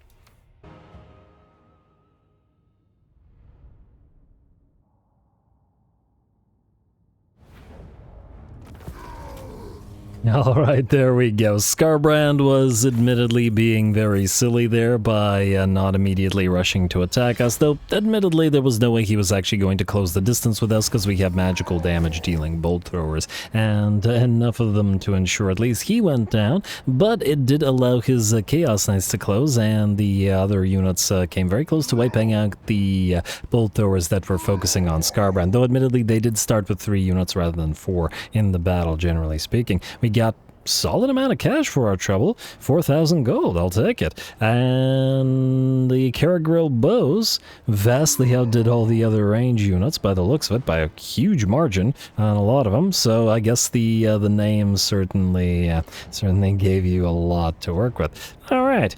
And down goes Skarby. I hope we can defeat him again because I'm pretty sure he does a faction-wide Lord buffing trait. I want to say weapon strength +5 for everybody, but we'll double check in a second when we know for sure what it is.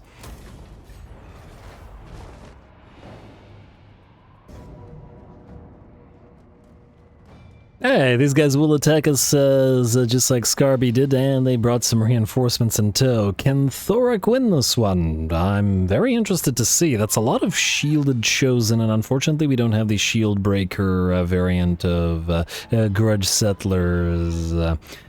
Corralers yet, so gonna be hard to break through those shields at the very least. And they got the trolls, got the Chaos Knights, having some fun battles against Chaos today. Go.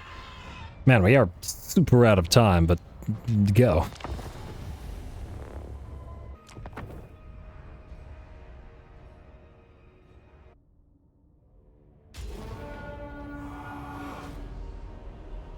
Hold the pass, brothers, and give no quarter. To arms, fellow Dowie! Let's claim one more victory for the old ways. Alright, Thorek, speech is not too bad either, not to the level of Thorgrim perhaps, but let's claim one more victory for the old ways indeed. Though, I don't know, man, you have the iron breakers with you. Do the bombs that they chuck count as the old ways? I don't know. Actually, up to you guys. Should we have some iron breakers in Thorek's army to hold back the tide while the Coralers do their work?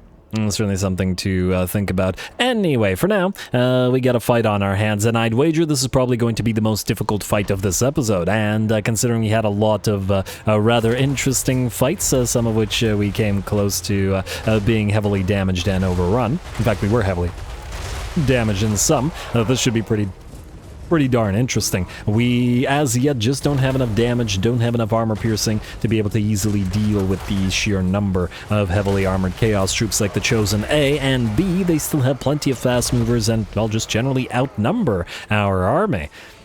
If it was an easier battle than this, I would have probably, ended this episode before fighting it in terms of us running out of time, but I just had to fight this one. It's looking too good.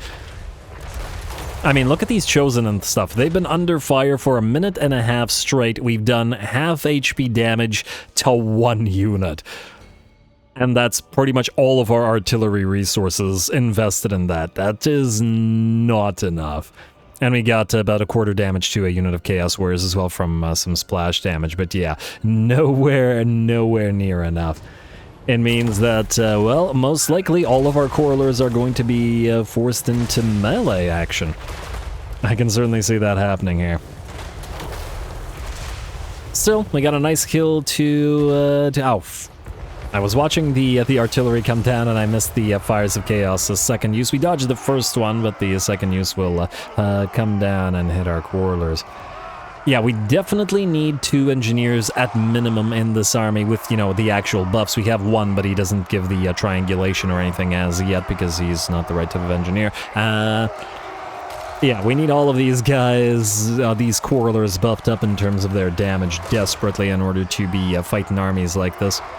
And I'm also very interested to see how we handled Tzeentch. Once again, as we saw last episode when we fought the Tzeentchans the first time, the loose formations of the Tzeentchan troops of demons, their missile troops, in combination with the heavy armor of their melee troops, means that the grudge throwers are probably a terrible, terrible choice against the Tzeentch in particular. Bolt throwers would probably be better, but we're doing grudge throwers with Thorek, so he's just going to have to work with what he's got. I mean, working with what he's got is kind of what he's all about, so best put your gold where your mouth is, etc. Anyway, here we go. Enemies making their way up that hill. Unfortunately, once again, we do like that shield breaker, which we really, really need, but we need additional grudge settler units in order to start getting quarrelers with a shield breaker in his army. Here come a few volleys of those bombs or blasting charges from the Iron Breakers, which take about half of the HP of damage from the enemy Lord Hargroth, and ooh, the second volley, unfortunately, well, actually, no. They only a little bit clipped our thing, so not so bad. Alright, and knocking out an enemy exalted hero like this would be really nice, so we're going to continue in that manner. Here comes that unit of Chaos Warriors, and it looks like this one will be more or less destroyed. That was the last blasting charges that we had, however, so the Iron Breakers are going to have to move on in and hold them back. We're going to keep the Iron Breakers a little bit further away from the rest of the dwarf box than we normally might, simply because we need more and more units to be distracted by them, as we don't have enough melee here to work with the sheer amount of enemies that are coming. Still got those 3 units of Trolls and 2 units of Chaos Knights, 1 on each flank, moving in. Tons of Chaos Warriors and Chosen. Looks like we're engaged. Thorek is attempting to hold back the first set of enemy Chaos Knights on the left flank. I believe he's used Khrakk at least once already, and is now going to act as the anchoring point, the linchpin of the right flank in terms of trying to defend. Or is he going to use Khrakk now? Maybe he's going to use it now. Yes, all right. I was worried about missing it. Oh, yeah. The AI has been taught, I don't know, in fairly recent times to dodge spells like that, even when they're engaged in melee, by trying to use their mass to push forward and not get hit directly. So good for the AI in that regard, I guess. And yeah, Thorek and this one brave unit of Dwarf Warriors holding back so many Chaos Knights, Forsaken, Chaos Warriors, whatever, and there's a Chariot Lord running around as well. Speaking of the Chariot Lord, while we attempted to go after him with Thorek, he's going to peel away and start distracting some of our units of Quarrelers. Not so great for us, as, well, we can't use those guys to fire. Frankly, I think only 3 of our units of all the Quarrelers are still firing away, as all of the others are getting charged. More Chaos Warriors, more Chosen arriving. The Chaos Knights have nearly broken this one unit of Quarrelers here, who are desperately trying to hold with the armor, Rune of Oath and Steel, buffing them up, and it's starting to look pretty dangerous. Getting even more dangerous as the enemy uses its ability to summon a Chaos Spawn unit on the field, and the balance of power is at about 30% in our favor only. Our artillery are nearly out of ammunition, and compared to the time when we see them fighting the rats, we got 14 kills here, we've got 37, we got 65, with a full 6 minutes of fire. Not really any kind of numbers compared to fighting the rats there. Alrighty, our Thane, together with his Grudgebearers, his Iron Breakers still out front, fighting some Chaos Warriors of Khorne, an enemy Chaos Lord, Chosen with great axes as well. These are some brave Iron Breakers here. You know what I'm thinking? Now, after this performance, after being completely surrounded like this, if they survive this, getting hit with the Melkoths now. If they survive this, I think we gotta keep them in Thorek's army. It's too epic of a last stand for them to not keep them, you know? Just my opinion, of course. And they are very much dwindling in terms of their numbers. Thane is down to about 75% of his HP, and the Ironbreaker's down to about 25. Thorek has found and defeated the first of the enemy lords, but the enemy is even using its Chaos War Shrine to move towards our artillery and other range units. Another Chaos Sorcerer, Lord of Fire, distracting our Master Engineer. We have, what? Still 3 units of Quarrelers firing away and desperately attempting to hold. 3 units have broken, 2 units of Quarrelers, and our unit of Dwarf Warriors. Our Ironbreaker's still holding, but just barely so against 1, 2, 3, 4, 5, 6 units supported by an Exalted Hero. And what a fight. It was so worth it to keep going just to do this fight. I'm so happy right now.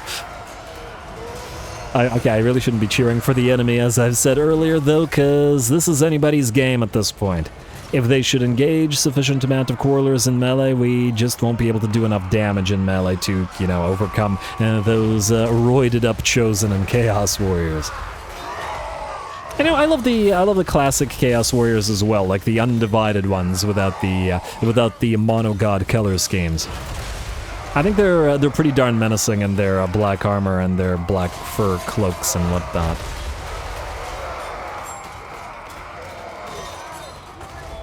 Though I do wish some of them sported the glowing sort of glowing red eyes like some of the Exalted Heroes and Lords in Forsaken do.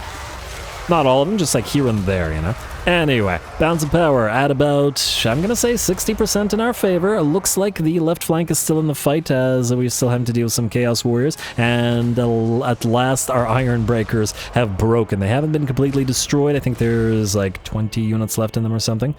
32 units left, but they have barely any HP. Lots and lots of units routing. Some of them, of course, will rally, but they won't really be able to add much to the fight at this point in time. Still, they have done their work. Chaos Knights, unfortunately, coming back, and we're sitting on top of not being able to fire a lot of the time. We're even starting to run out of ammunition on those units that could fire. Okay, we really need those Chaos Knights gone, though. Here comes another charge into more Quarrelers.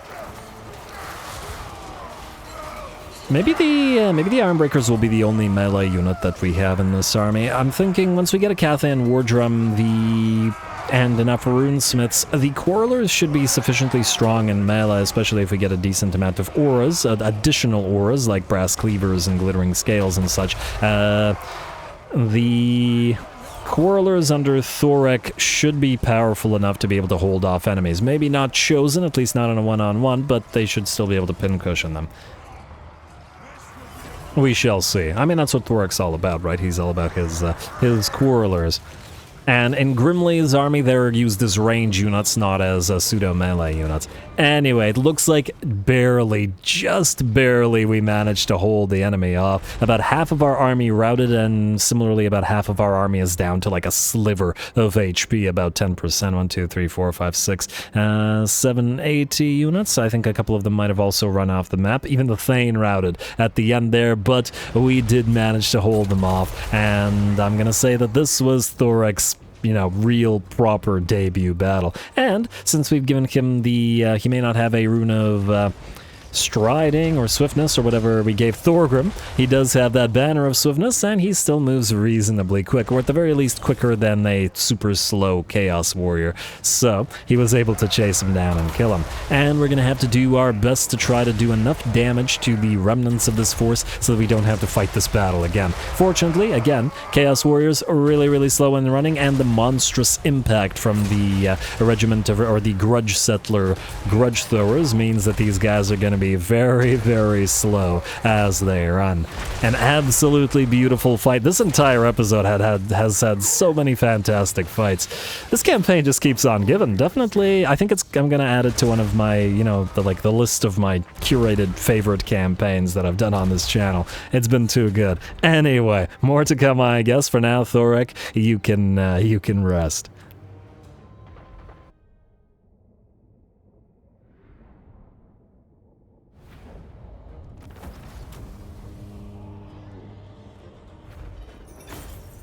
Alrighty, an awesome fight. I really enjoyed that one, and considering the advantages the enemy had with, you know, the presence of all those heavily armored Chaos Warriors and Chosen against our units of Quarrelers. That was always going to be a really good one. Yeah. And they outnumbered us as well, which you don't want when you're using more largely non-armor piercing units against heavily armored units. Yeah. Severe damage on the Ironbreakers, but they did manage to hold back a lot of enemies by themselves, and while all the Quarrelers did well, the Grudge Throwers, with the exception of the Explosive Grudge Thrower, did well as well. Looks like the Grudge Settler ones were the superior ones there, but again, they have the Shrapnel shot, so that seems to be even better than the Rune of Burning. Fun stuff, and 42,000 damage, solid work from Thorek as well. We unfortunately, I think, can't take the gold as we still need to capture the settlements, so it might be a minor amount of healing, but I think we've no choice but to take it here, so attract replacements.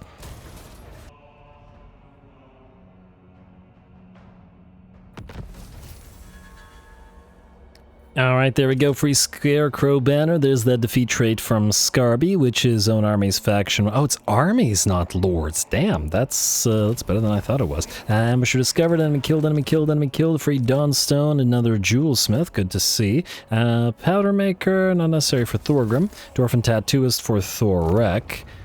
Probably on somebody else would be better, and I don't know who you are, but probably not on you. Stonemason for this guy. We have plenty of stonemasons. Dwarfen Tattooist, though, we will give to somebody else. Alright, and ready for duty. Malachi is back, finally, at long last. And the heck is this? Boulder Club's camp. Huh.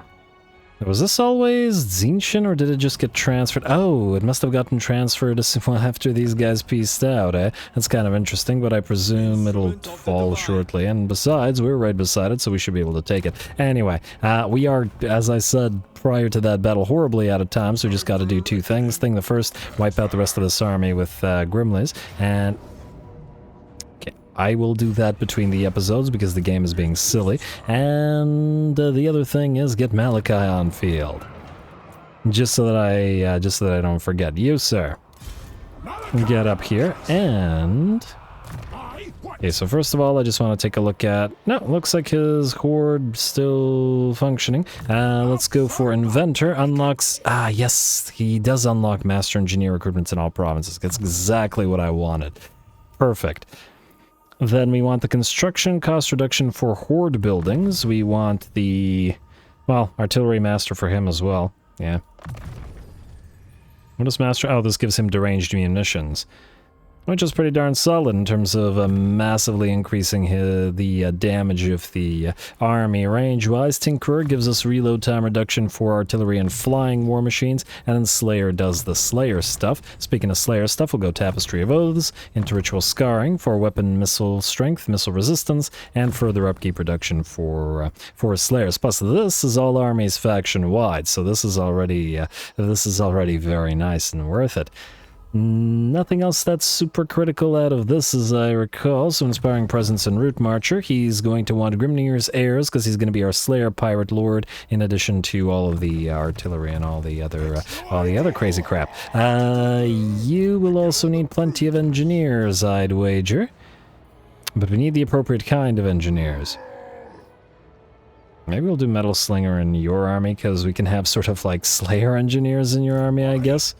It's not like we're going to be using Iron Drakes in your army or anything else. Anyway, folks, with that, we are just very, very much out of time, and I am going to call the episode here. The battles just kept on happening, so that's what happened. Ooh, also, before I forget, okay, so we need to demolish these again before they are able to go to. Okay, fine. We'll do demolish again, and then we will do demolish again, and I'm just going to assume that it'll take it down to the first tier, after which we can upgrade it back to the second tier that we want, especially since we now have more territory than those buildings will apply for us. Ooh, hello, what do we have here?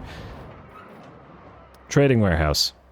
Income from all buildings, all adjacent provinces. Yes, we technically need these pretty much everywhere. All right, anyway, like I was saying, we are now out of time, and I'm going to call it here. Next time, we finally complete the 8 Peaks Grudge by taking Kvin Weir. We will also, since the Confederation debuff is down to 2 turns, do the next quest battle, most likely, although the public order isn't horrible now that we've had a lot of bonuses in places, so we might even wait another turn or something. I will think about it. At the end of the day, we do have several quest battles to do. We have 2 for Gromby and 1 for Thorgrim, and it's about time that we start confederating all of the legendary lords, because otherwise it'll be too long and then they'll never get on field, you know what I mean? Ungrim, I was gonna leave probably Ungrim to last because I wanted to move an army up here, but anyway, these are all considerations for next time. Stay tuned for more. We continue moving everywhere, continue crossing out those grudges, continue our mockery of the shortness of the Dowie, etc., etc. Don't forget to leave those likes and comments below, especially the threshold. All glory to the algorithm, and thanks for watching.